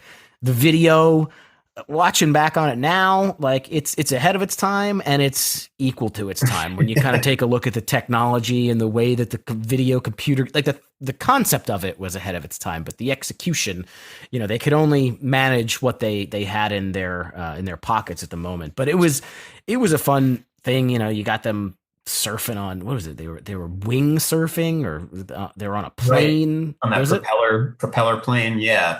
They're surfing on that thing, and I joke, but it does have Christopher Nolan, that's who made Inception. It does have a little bit of that vibe to it. I thought it was really cool. Yeah. The orchestra on the track too, right? I mean, it's one of the first tracks that I can remember, which I think increased in popularity as the decade went on for rock songs to have these soaring orchestras along with them, right? But I mean, this sticks out as one of the earlier tracks that I can remember that had that kind of an element to it. And this song is, how long is this? This one's almost 6 minutes long too. Yeah. Again, you know that there's that Billy Joel lyric. If you want to make a hit, you got to make it fit. Got to cut it down to 305. Like they have not followed that in this Geffen era of Aerosmith like at all. But again, that 6 minutes, I'm not hating on it. Could it have been cut down? Probably. Probably. I don't know. All right, so we're essentially halfway through this greatest hits album, and now it's time to blend in a new song. Jello, what do you think about Blind Man? Yeah, that's a fine song here too. I mean, like at the expense of sounding like a bit of a broken record here, but I do really love the album. I mean, it's a good song. It's it's definitely one that I've played a number of times. I think it's tough on a greatest hits album when you're throwing new songs on there to have something that's really gonna like stick out, right? And and really kind of capture your imagination. I think that it's good. It's another good song among lots of other really great songs here on the album. And I guess in that way, it has a tough time really breaking out and sticking out. But it's, I think, totally fine for what it is. Listen, Man Overboard came out on Blink-182's live album, and that one, there are several people that would like, I think. Chris, what did you think about Blind Man? Yeah, I didn't think very much of it. It's again like you didn't take that course in Hallelujah.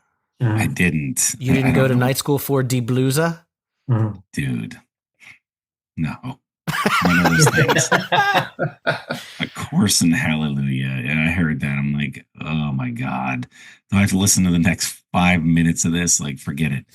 No, I just, this is a skip for me. It just wasn't. This one was a crisp 4 minutes long. I just wasn't into it. Bad Done. stuff. Bad stuff. You probably liked it, so talk about it. Is that throwing shade at me? This is a bad song. You probably liked it. I did. I'm not throwing shade. I have a feeling you liked it. I thought it was a pretty solid new song.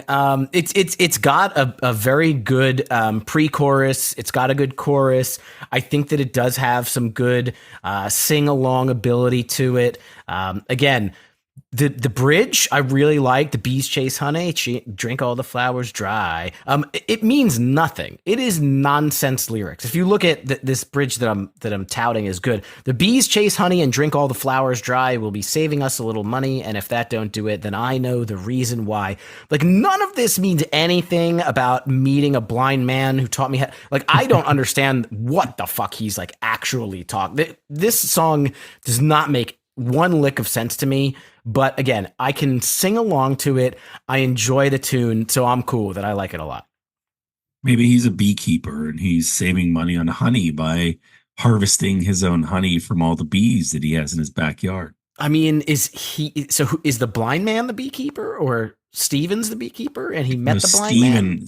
A barefoot Steven Tyler's the beekeeper. I don't recommend being a beekeeper if you're going to be barefoot like 24 hours a day. Well, then you should talk to Steven Tyler, not me. I would happily sit down and talk to Steven Tyler. A blind man cannot be a beekeeper. Maybe we'll tag him in this and we'll post it, and then he'll be like, "You dumb motherfuckers!" Like, and he'll tell us this is what it was really about. That would be great. Although I'm sure if you take all the necessary precautions, you can be a blind beekeeper. They have, you can, as long as you can have heightened senses other than your sight, you hear and you touch and you feel. I guess that's true. So I mean, it can be done. It can be done. I don't know anybody. If there's any blind beekeepers out there, let us know. Tell us how it's done. All right, so we have another somewhat newish song. I would say for most people buying this album, buying big ones, the next song is called Deuces Are Wild. It was released on the Beavis and Butthead Experience, so it had been released before, but I don't know that anybody knew that. Did any of you guys? Is Beavis and Butthead Experience? That's the movie, right? That's the soundtrack to the movie. Yes. Did you guys remember the song from that, or you no Not correlation? really. No, I was surprised to actually read that going into this year as well. Like I missed that one entirely. So we'll just call this a new song. Chris, any better thoughts on this new Aerosmith song Yeah, I thought it in was a little bit '94? better. I thought it was a little bit better than the other two that were on this album so far that were newer. I don't know why. I just like the tune a little bit better. That's all. Nothing Jello, really what much do you think? more to say.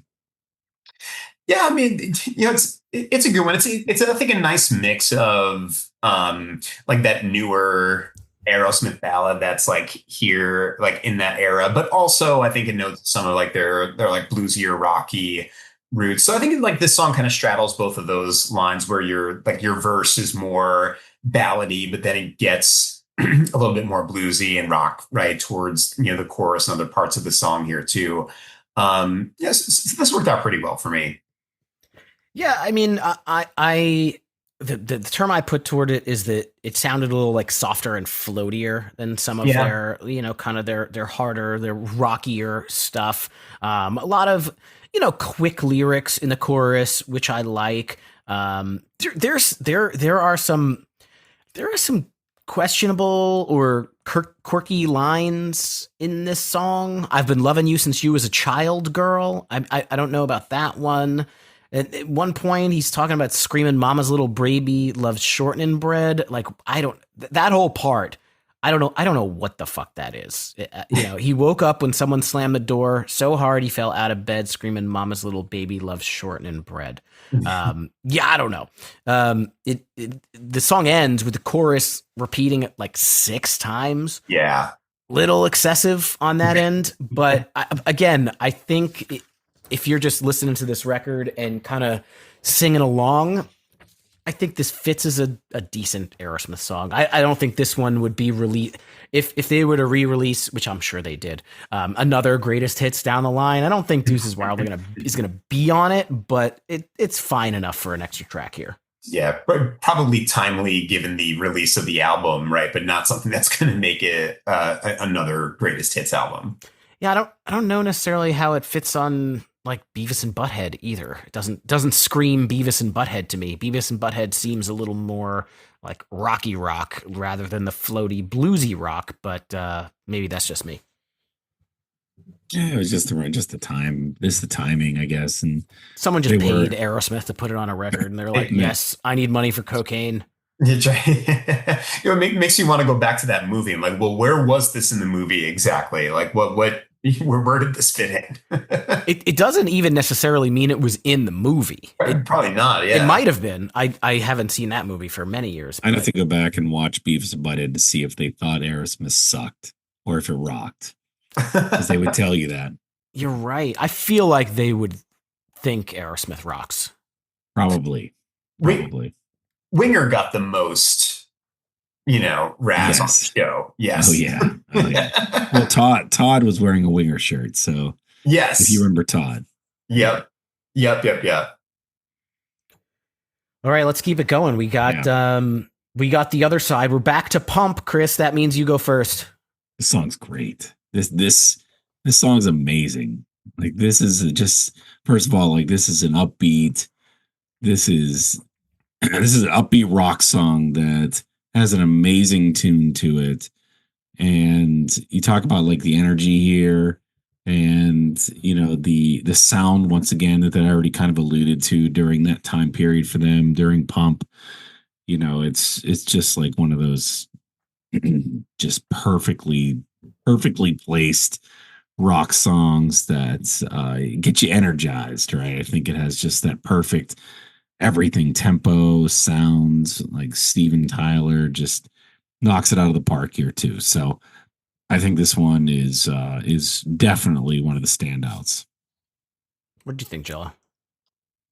Yeah, another really, really great song here too. I think like the nod to like the production value that was going in at that time, like compared to like a lot of their earlier tracks where it is kind of just, bare bones. These are like the instruments you're hearing are from the five guys in the band.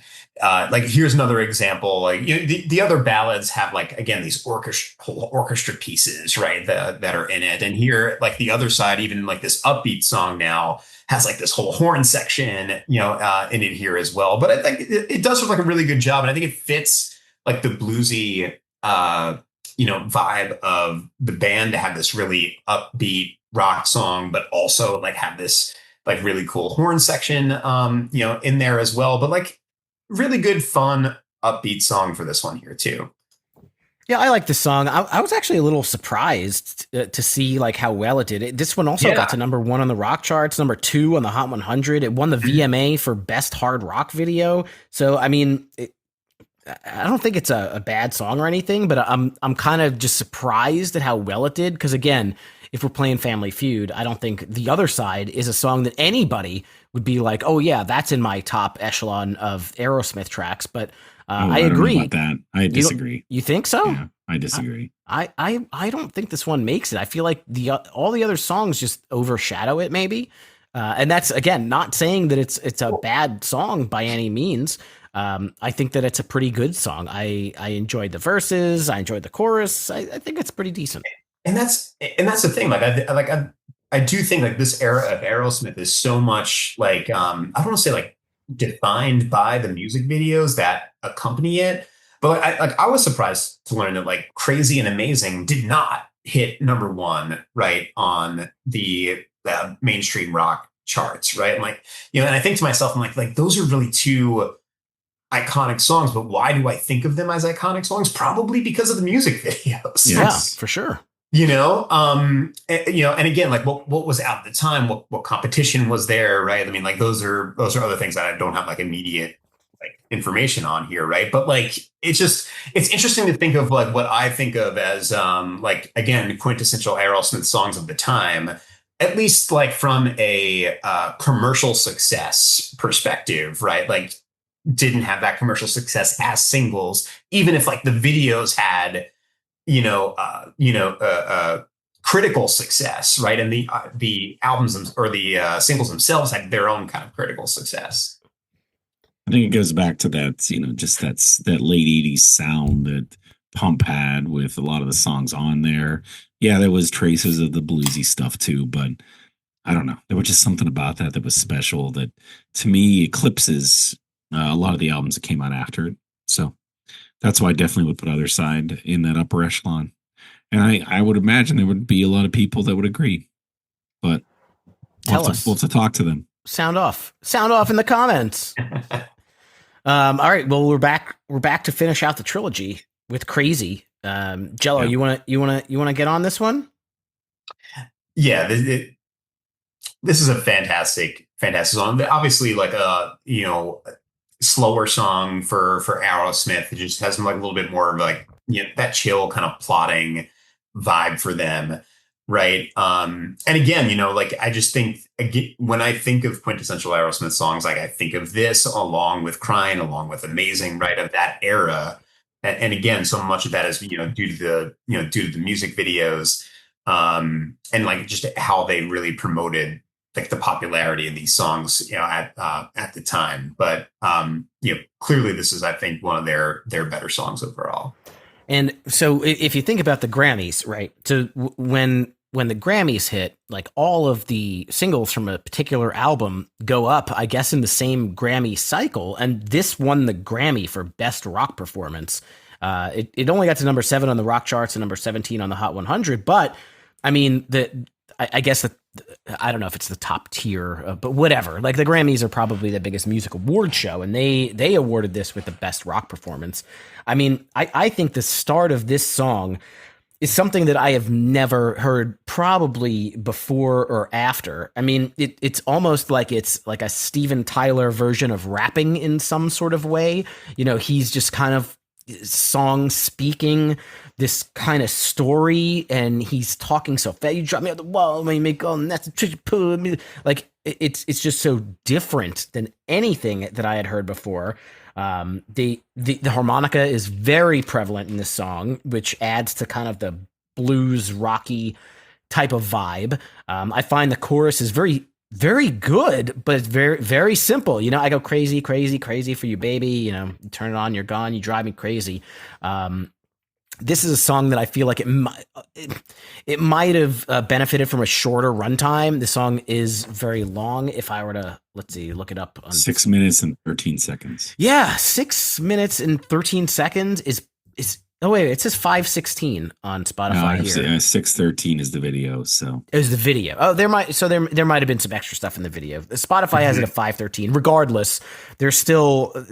I feel like there is a part like right before the "I need your love, honey," like right before that they could have cut the song off. Like give it a 4-minute runtime or something wherever it was, and that could have been that. But I'll pause before we get into the video, but I really like the song. It was something that was very, very different than anything that I'd ever heard, and I think this is definitely quintessential Aerosmith. I can't pick it apart like that. I thought it was exactly what we've heard out of the trilogy. Honestly, I thought it was just more of the same with just a video. So it was just a video, basically, is what I kind of categorized this one as, and really nothing more. I mean, it was catchy enough, but it's to me it was just like crying. Obviously, crying part 2, which it was actually crying part 3. So if it's just a video, then but wouldn't it be a great? Wouldn't you say it's great? I mean, this video was. It's as Liv Tyler and Alicia Silverstone as like seductive, rebellious schoolgirls and going to strip clubs and all this crazy stuff. It was a pretty good video. Let's start over. Let's go from the beginning here, okay, because I think you're getting a little bit ahead of yourself with the strip clubs. So, are they high schoolers, by the way? So these are high school girls, correct? I mean, they're in the what I would call a schoolgirl outfit. I would assume they're 18. I don't know. I would think they're high schoolers. Well, we don't know, right? We know that they're going off for a rebellious night, like you said. They're getting Aerosmith into Bueller's Day Off. They're getting into their cars, and whoever's car, like it's Alicia Silverstone's car, and they're just gonna go have a wild night. And starts at the gas station, and there's a creep sitting outside that guy is the door. creepy. I don't know what his purpose is. If he just is a guy that is a guy that's he's balding, right? Nothing wrong with that. A lot of guys do that, but 50, maybe even 60, right? Sitting outside the door, and he's making all these weird faces at Liv Tyler and Alicia Silverstone as she walks in. Don't you think that would make an 18-year-old uncomfortable to a certain extent? She seemed to enjoy it. She liked that he was like staring at her ass while she was pumping gas. I don't know why. So that's weird, number one. So he doesn't even really work there. He's just sitting there. We don't know, right? We're not sure. But either way, that's creepy. And then you have the guy in the store that is basically like, give me somebody that looks like Pauly Shore, but isn't Pauly Shore, right? Sure.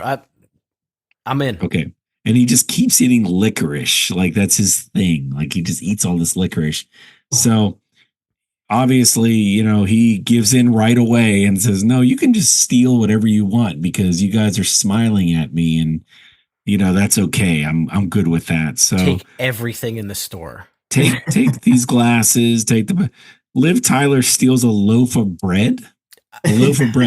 She does. Yeah. She puts a loaf of bread in her purse. Beggars can't be choosers at the, at the Quickie Mart there, right? I mean, like, what do you have? You have like peanut butter, a loaf of bread, some. I mean, there's candy. I would get candy if I was They stole candy too, so they don't worry. They took a pinwheel, a couple of them.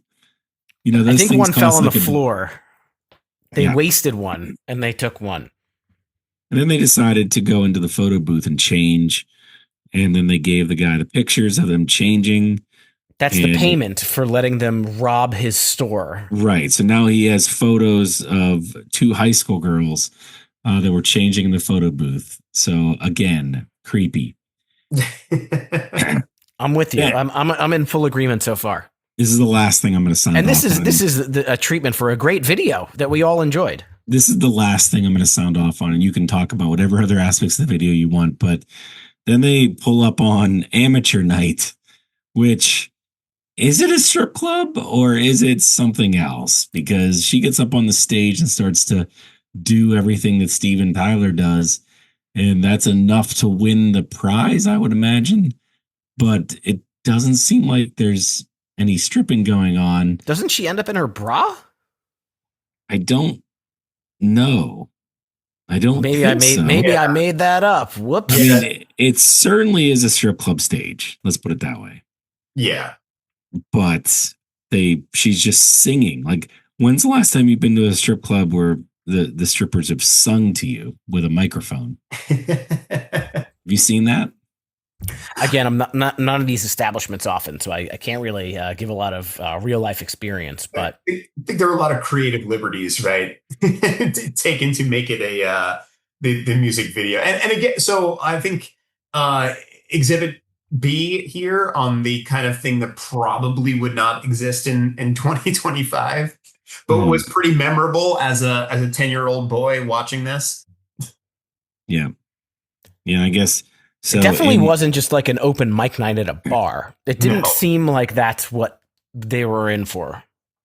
She was in her bra, by the way. So yes, it definitely was. So is this supposed to be continuity with the other two videos somehow? Like, is it just like Alicia Silverstone? She jumped off the bridge and then she did some VR and now she wants to go just in a car with Liv Tyler and have a good time. Is that what it is? I don't know that it has to be exactly that, but I do think that is loosely yes what happened. Okay. Any other video highlights, guys? I think there are like less direct tie-ins, but clearly like the first two videos the second video references the first. While the third video doesn't clearly reference the other two, I think that there might be enough implications there. Yeah, I think that you hit all the main points of the video, to be honest with you. So I don't really have too much else. I don't think there's anything else to talk about on that. Oh, except for the naked country guy that picks his nose in the back seat. Right. Oh, you mean the tractor guy who they pick up?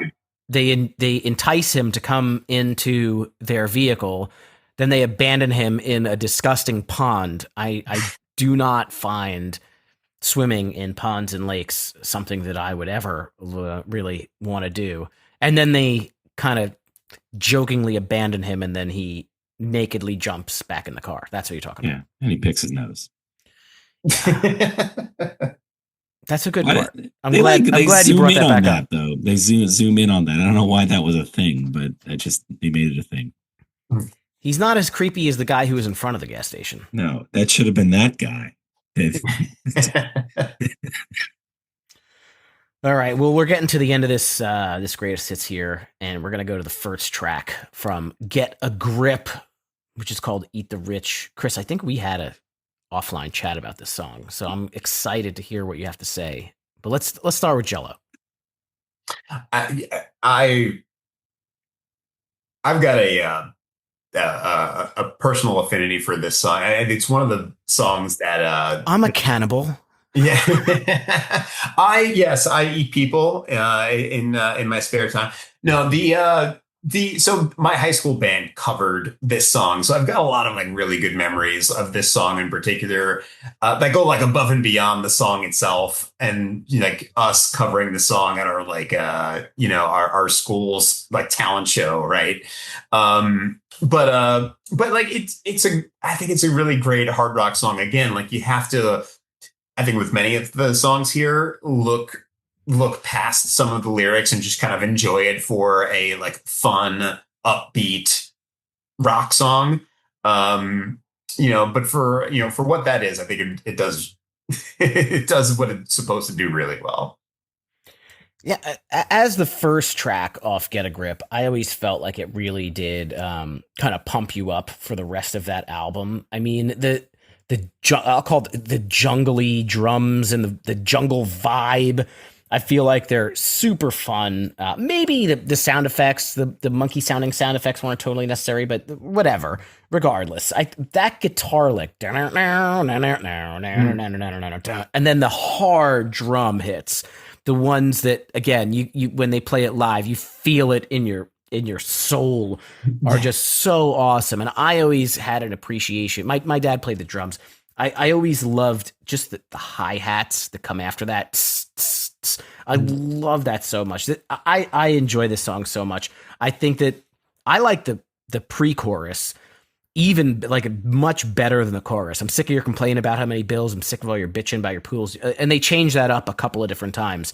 I love that, the way that it feeds into the chorus. And again, Joe Perry's guitar lines here are almost like their own lyrics.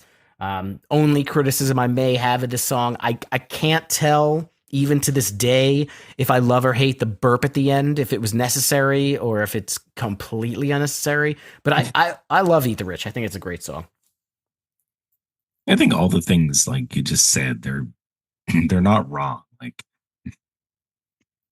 I think the guitar, the drums, like all that stuff is in place, and it does rev you up at the beginning of the album. It just doesn't. It's just a shame. Like I don't like this song though. I'm okay with all of those things you said. I can get why people would like this, but the tune itself, I just don't like it. I find it to be just grating and boring to me. Like I don't. This is the Aerosmith where I start to get like really, really just like skip. I guess that's the best word. Like skip this song because I don't know. I just don't connect with this type of thing. I don't like the sound. I don't know whether it's the classic rock sound mixed with the nonsense of whatever they're trying to talk about here, which I don't even know. Like, I'm not even sure what this means. He's trying to just say like "fuck high society" is what he's trying to say. I mean, but you could say that then, and you want to eat them. But it's also it's all well. I mean, that's a it's a completely different thing. But it's also kind of funny because the fact of the matter is that by this point in Steven Tyler and the band's career, like they essentially are high society. I mean, Right. Well, that's the thing too. Like, so they want to eat themselves. I mean, at least Good Charlotte just wants to rob the people. Like that. I was just about to make an equivalent thing, lifestyles rich and the famous, and then there are the rich and the famous. Yes. I mean, he wants to eat them. Like, you don't want to just rob them. Like, that's the next level. That's kind of weird. Yeah. And listen, their attitudes may taste like shit, but they go real good with wine. Ugh. That's the thing. I think like with the like silliness and irreverence of like a lot of their lyrics, you have to really like the underlying, music to it. And if you're not the biggest fan of this kind of thing, then I can totally get why like the lyrics would then put you off even more. And I don't care. Like, I'm just saying, but the actual song itself, I could just, I take it or leave it. I would leave it. All right. Well, you're going to take or leave Angel, Chris. No, I got to take it. Like, you're going to take it. This is an all time, just amazing, amazing track. He's taking I don't care who you talk to. Like that intro, play that intro for anybody with that guitar that just comes in. It comes in high, and it just, Joe Perry just shreds it at the very beginning. Like that's what you get. And then that goes into a more muted vocal of Steven Tyler coming in low, but he keeps that, he brings it, and then he like the emotion just swells. This tune is all time great to me. Like this is one of the best songs, and they're just so good here. So this transcends any of the things I said before about what I don't like about Aerosmith. This is what I do like about Aerosmith, the fact that they can do this. Just like I was a fan of Dream On, and I continue to be a fan of Dream On because of all of those things. That's where Angel comes in, even though it's kind of a more poppy version of what Dream On was. Yeah. Like Dream On was iconic, but Angel is like a more radio friendly idea of the same thing, it still sounds amazing and it fits right into that early 90s, late eight. Like that's perfect. So yeah, I was a big fan of this song. I'm sure I would be very interested if you guys weren't a fan of the song. Let's put it that way. Jello's a fan, right? Yeah, yeah, no, I like this too, and yeah, like I think like again, if we were to ask 100 people, right, of like even like Aerosmith ballads, I don't know that this is probably like up at the top of people's lists of what they remember, but it's a it's such a great song, and I think it fits the like it fits the hallmarks of what you want out of like a power ballad of this particular time, right? And yeah, like in comparison to something like Dream On, which is just like that minor tone just takes on like a more like foreboding, right? Kind of a feel with that song. This is clearly like up, not upbeat, but brighter, right? And obviously the content wise, right? Just talking about the love that he has with this girl, right? And whatnot. It is a power ballad for for folks who really love power ballads, and I think like again, even compared to some of the other ballads that they have, is probably like underrated, right? Or less thought of when it comes to some of the other tracks in their catalog. Yeah, I totally agree with all of these things that have been said for sure. This is off of the Permanent Vacation album, and this one it is underrated, but it got to number 2 on the rock chart to number 3 on the Hot 100 chart. So it did pretty well on its own, but I feel like it's a hugely underrated Aerosmith song, even though it was, as I said, kind of successful. The tune has such a big intro. This song is very like stadium rock, and then it just slows down into these really nice, heartfelt vocals from Steven Tyler. And I usually don't like songs that are like concepted, like Angel, like, this concept of, you're my angel. It's obviously something that's been done many times throughout the years, but this one really does get to me. I feel like the kind of the pre-chorus that goes into the chorus, it just builds and makes it very huge. I want your love, break the walls between us. That whole part, into the baby, you're my angel, come and save me. It just has this ethereal like feeling that is just so big. And again, I haven't talked too much about Aerosmith bridges, except for the fact where they stand out to me. But you're the reason I live, the reason I die, the reason I give when I break down and cry. I feel like that was a great addition to the song. I think this was a pretty perfect power ballad from 1980, whatever it was when it came out. I was a huge fan. Love this one. Good. And it's time to wrap it up. We got the last one. We got a big song here, Chris. We do. Is this the first single off of Big Ones, or not Big Ones, off of Get a Grip? I don't remember the order of them, but I think you're right. It was on Get a Grip. I don't know what order they released those singles though. I think it was, and I do remember like the bad CGI, like it came out first or something. There was like CGI blue guys or aliens in this video or something weird that I remember watching, and I remember there was a lot of fanfare behind this album coming out and this song.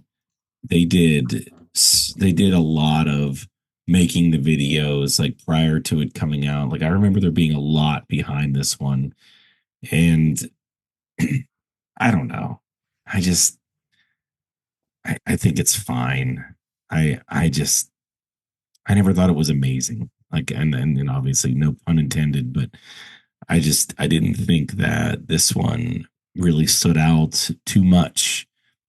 I thought it was different in a lot of ways from what, Aerosmith had sounded like, but it just didn't really hit for me. I just felt it was just kind of there. And I always still feel that way. Like this is not an Aerosmith song that I would choose. It would not be in, my top 10 whatsoever. And I could see where people might enjoy it in the way that it's different, but it just It wasn't quite there for me. So I don't know if what you guys think.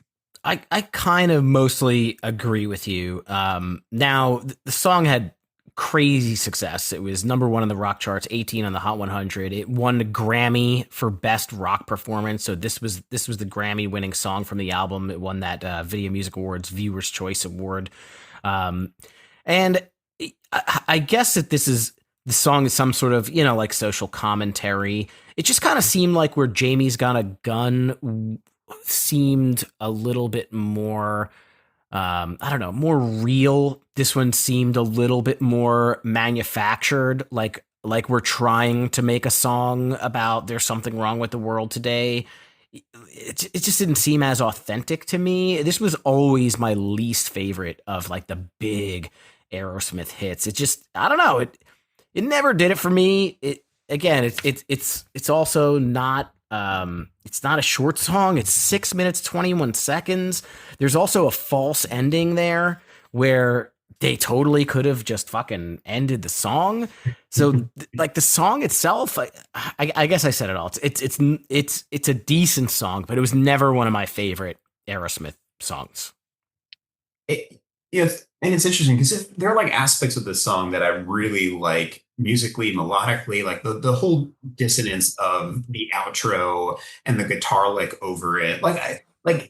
I think that really works for me. I really, love like the clash of the notes that are in there and just what it does and what it's trying to convey. I think where it misses is exactly what you're talking about. Is just, Aerosmith at their heart are a fun party rock band, right? And they are at their best when they are making fun music, right? That we can tap our feet to, that we can, drum along to on our steering wheels, right? Or these power ballads that we can get behind. And where I think like they veer from that with JD's Got a Gun, again, I don't think there's a lot of depth there, right? I mean, like, again, it's Aerosmith at the end of the day, but I think like they ended up like hitting more on that topic a bit more. I don't know. I don't want to say authentically, but just like, I think there's more meat on that bone than there is here. Like they have these kind of like empty references to like things that are wrong with the world, and like, yeah, it kind of feels like things aren't going right, huh? Right. But like, they're not really saying anything. So it kind of ends up as this Rorschach of like, or whatever you want to kind of project it onto as like what they're actually talking about. But they're not really like, and not that I need social commentary in my music either, but also like know who you are, right? Like you're Aerosmith at the end of the day, right? If you have something to say about the state of the world, then say it, right? But like, don't pussyfoot around like it. Right. Yeah. It's just kind of like from the content of the lyrics wise, right? Just kind of hollow. Yeah, and the video, if we want to get into that a little bit, because it was a very popular video, this video treatment was written by a fucking crazy person. I mean, the video is just mind-boggling. Like we have Steven Tyler is weirdly painted half black and naked. There's a part where there's like a Jamiroquai room with like some treadmills. Joe Perry is on the railroad tracks and getting close to run over. Then Steven Tyler's like a peacock. And then we have fucking John Connor from Terminator 2, like crashing a car into a wall.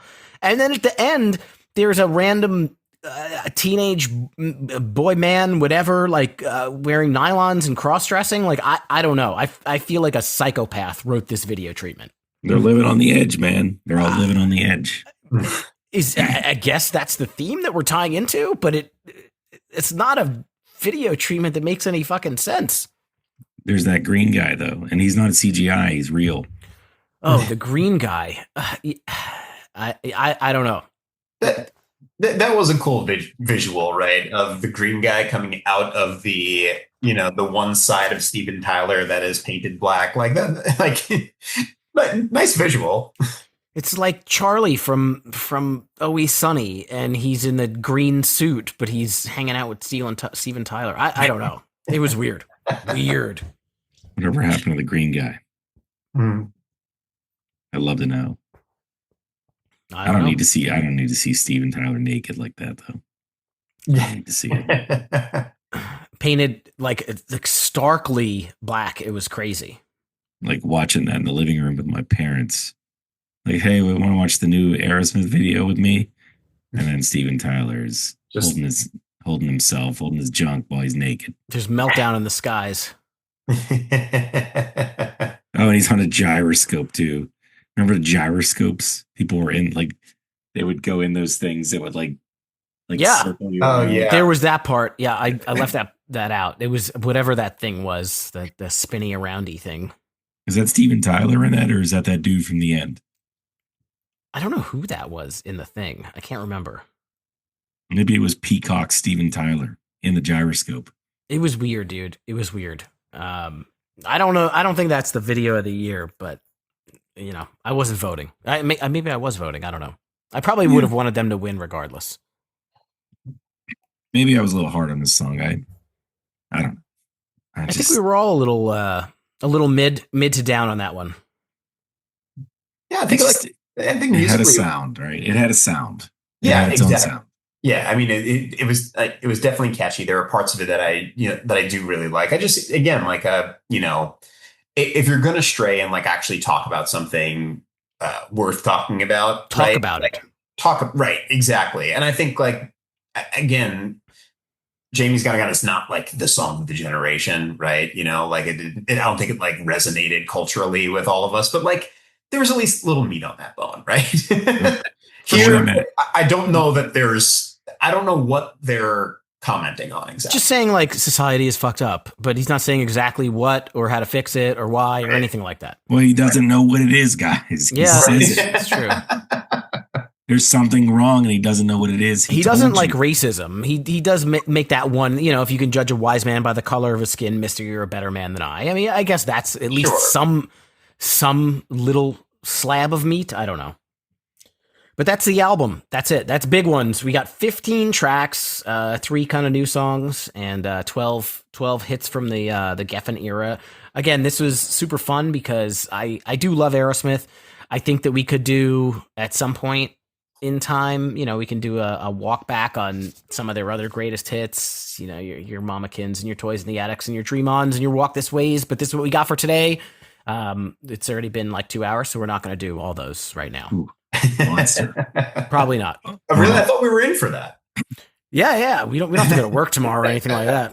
No, nothing like that. What we are going to do is there was 15 songs, so we're going to head first into ranking it. And so you got to pick your 3 favorite tracks off of 15 different ones.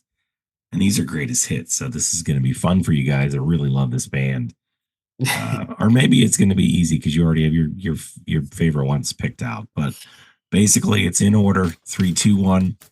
Rank them, and we always have our guests go first. So, Angelo, you are up first for ranking it. Oh, I should have been more prepared for this. You know, I don't know if I'm going to go in order here, but like I think off of what we have here, I mentioned Eat the Rich for lots of personal reasons, right? But I really love this, love that song. So let's like make that, let's get that on the list here. And then Love in an Elevator as another really good one. You know, let's go crazy. Let's go Walk on Water, because I really like that one too. And you know, there are lots of really good songs on this album, but when I think about the ones that I like remember and probably know by heart, those are 3 good ones I can't go wrong with. Okay, very cool. I'll go next. So for me, it's fairly simple. It's Angel at number 3. That one has to be in my top 3. Then it's going to be The Other Side at number 2. And number 1 is going to be What It Takes by far. I just think that song is perfect. If I'm going to listen to Aerosmith, it's going to be one of those 3 songs. And I'm going to choose What It Takes first every time. So just hits all the right chords for me, guys. That's my top 3. All right. That leaves me, and I'm going to pick 3 songs that only have one word in their titles each. Number 3, neither of you guys mentioned this one, but I always loved Amazing. I thought that it was a great ballad, great song, great video. Going with that. Number 2, part of the trilogy. I'm going with Crying, not just because of the videos, but because I love that song. And number 1, Aerosmith Power Ballad. I'm going with Angel. I think Angel is maybe one of my favorite Aerosmith songs of all time, and I'm gonna give the title from this Big Ones album. All right. Well, that does it. So We did it. We did it. We did our favorites. Do we? I don't know if we want to do ranking it or kind of just talk about. All right. So Big Ones is the greatest hits, right? What do we think about maybe a little general discussion about the discography, and without getting into details on exactly 3, 2, 1s. Angelo, in terms of Aerosmith overall, where do you think Big Ones? Where do you think this era of Aerosmith really stands in the entirety of it? Like Big Ones, the album compared to some of like their studio albums, or I guess this whole question doesn't make a whole lot of sense. Why don't you It's a just? tough one. What do you think? It's all right. We got this Geffen era here, right? yeah, We right. got Permanent Vacation. We got Pump. We got Get a Grip. Why don't we take a look and we say this era, and we say everything that came before that, which I would call, I guess, the Columbia Records era. Sure, So yeah. you've got your 1973 Aerosmith all the way up to your Rockin' a Hard Place or Done with Mirrors, whatever it was, 1980, early 1980s.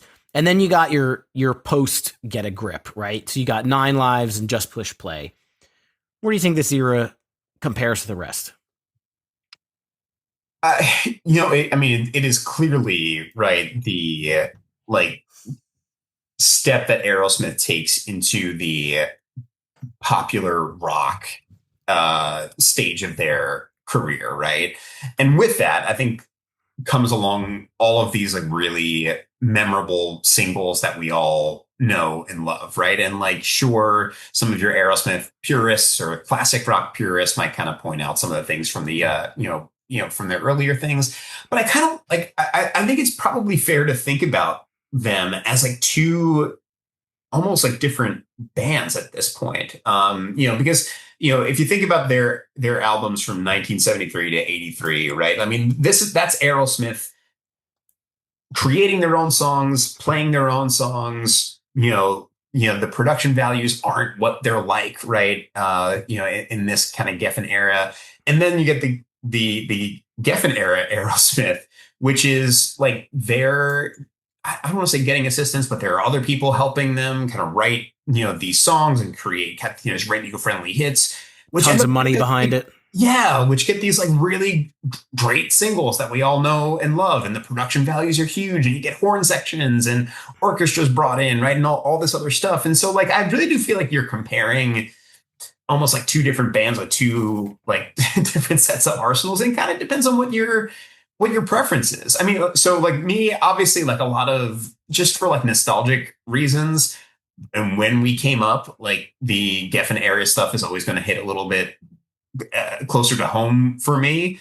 But I can appreciate a lot of their older stuff too. But you kind of have to look at it through a completely different, from my view, you have to just look at it through a different lens. Yes, it's the same people performing, but under completely different circumstances, right? And with different contributors going into it. So it's almost, to me, unfair to kind of, I don't want to say unfair. It's just, it's apples and oranges, right? Comparing the two eras. But personally, I kind of gravitate towards their more later stuff.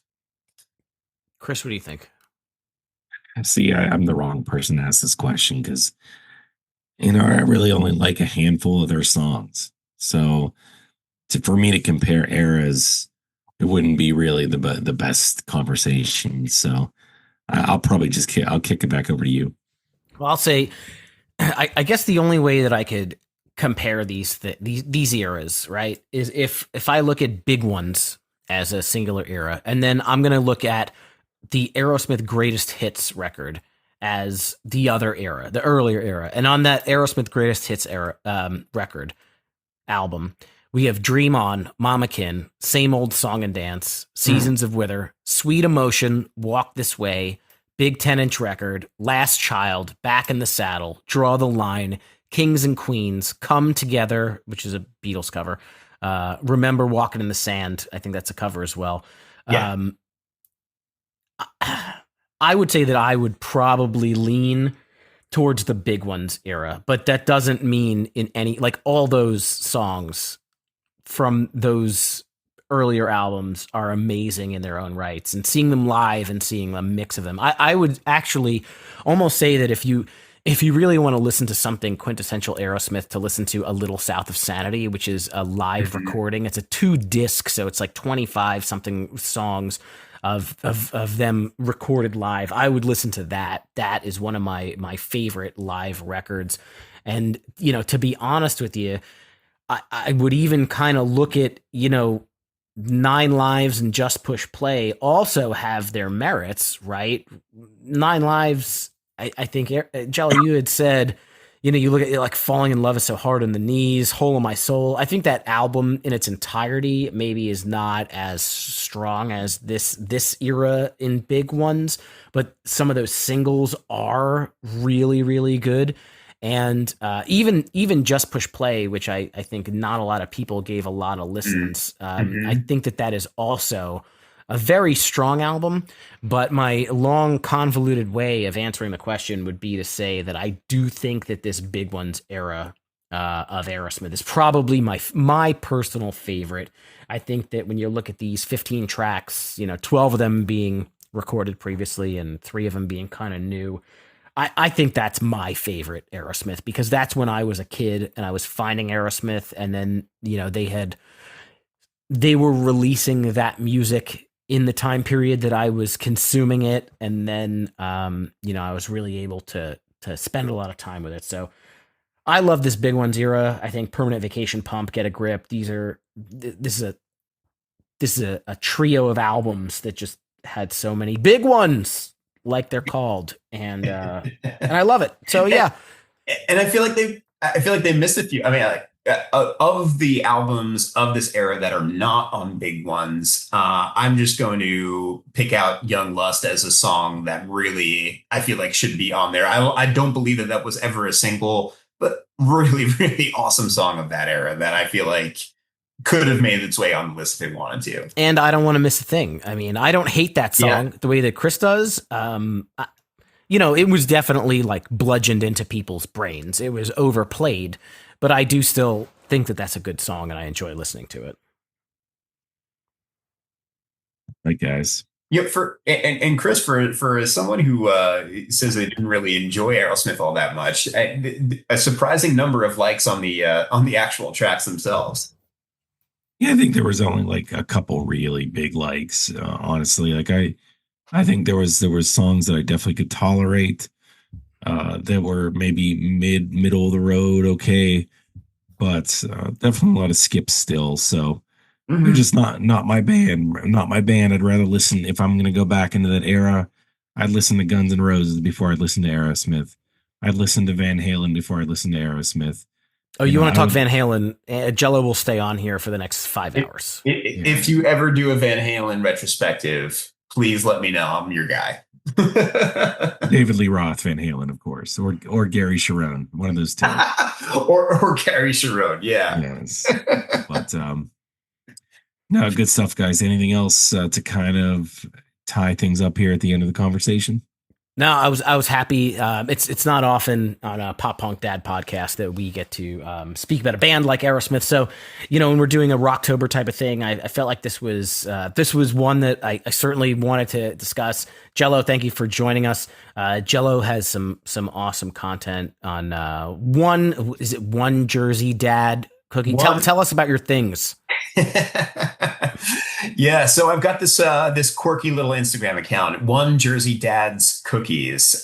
So I have cookified High School Never Ends. That's right. So I ate High School Never Ends cookies. They were delicious. So if anyone listening is a big fan of the show and want to see what the logo for High School Never Ends looks like on a sugar cookie, you can go to one.jersey.dads.cookies. on Instagram and see what that's like. I have also cookified a number of album covers. What might be most interesting to the folks listening here, I have cookified Lit's A Place in the Sun.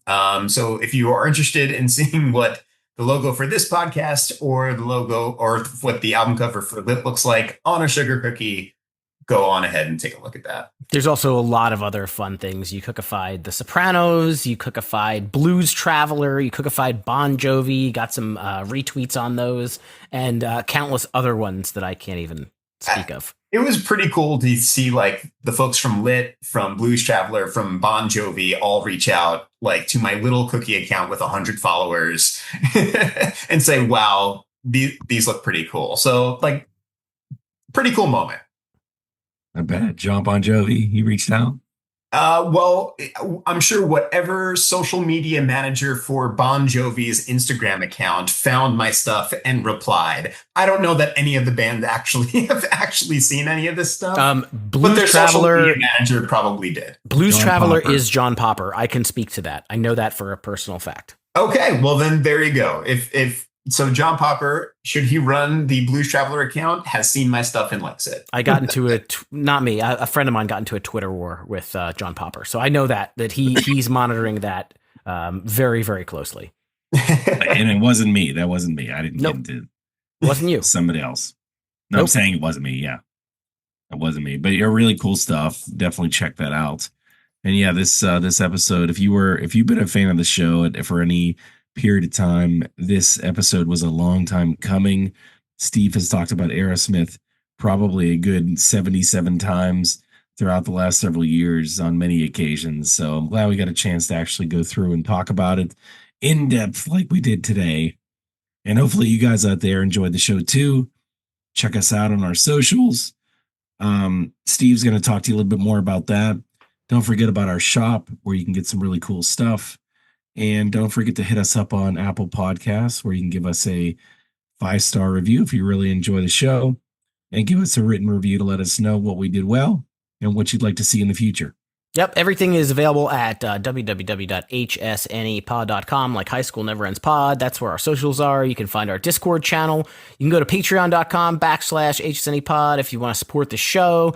Throw us some dough each month and get some bonus content. And we got one more Rocktober coming to you next week. This one is actually going to be decided upon by our patrons, so we'll see what they choose, and this is going to be fun. Until then, keep on rocking your dad bods, throw up your rock hands, and blast the pop punk.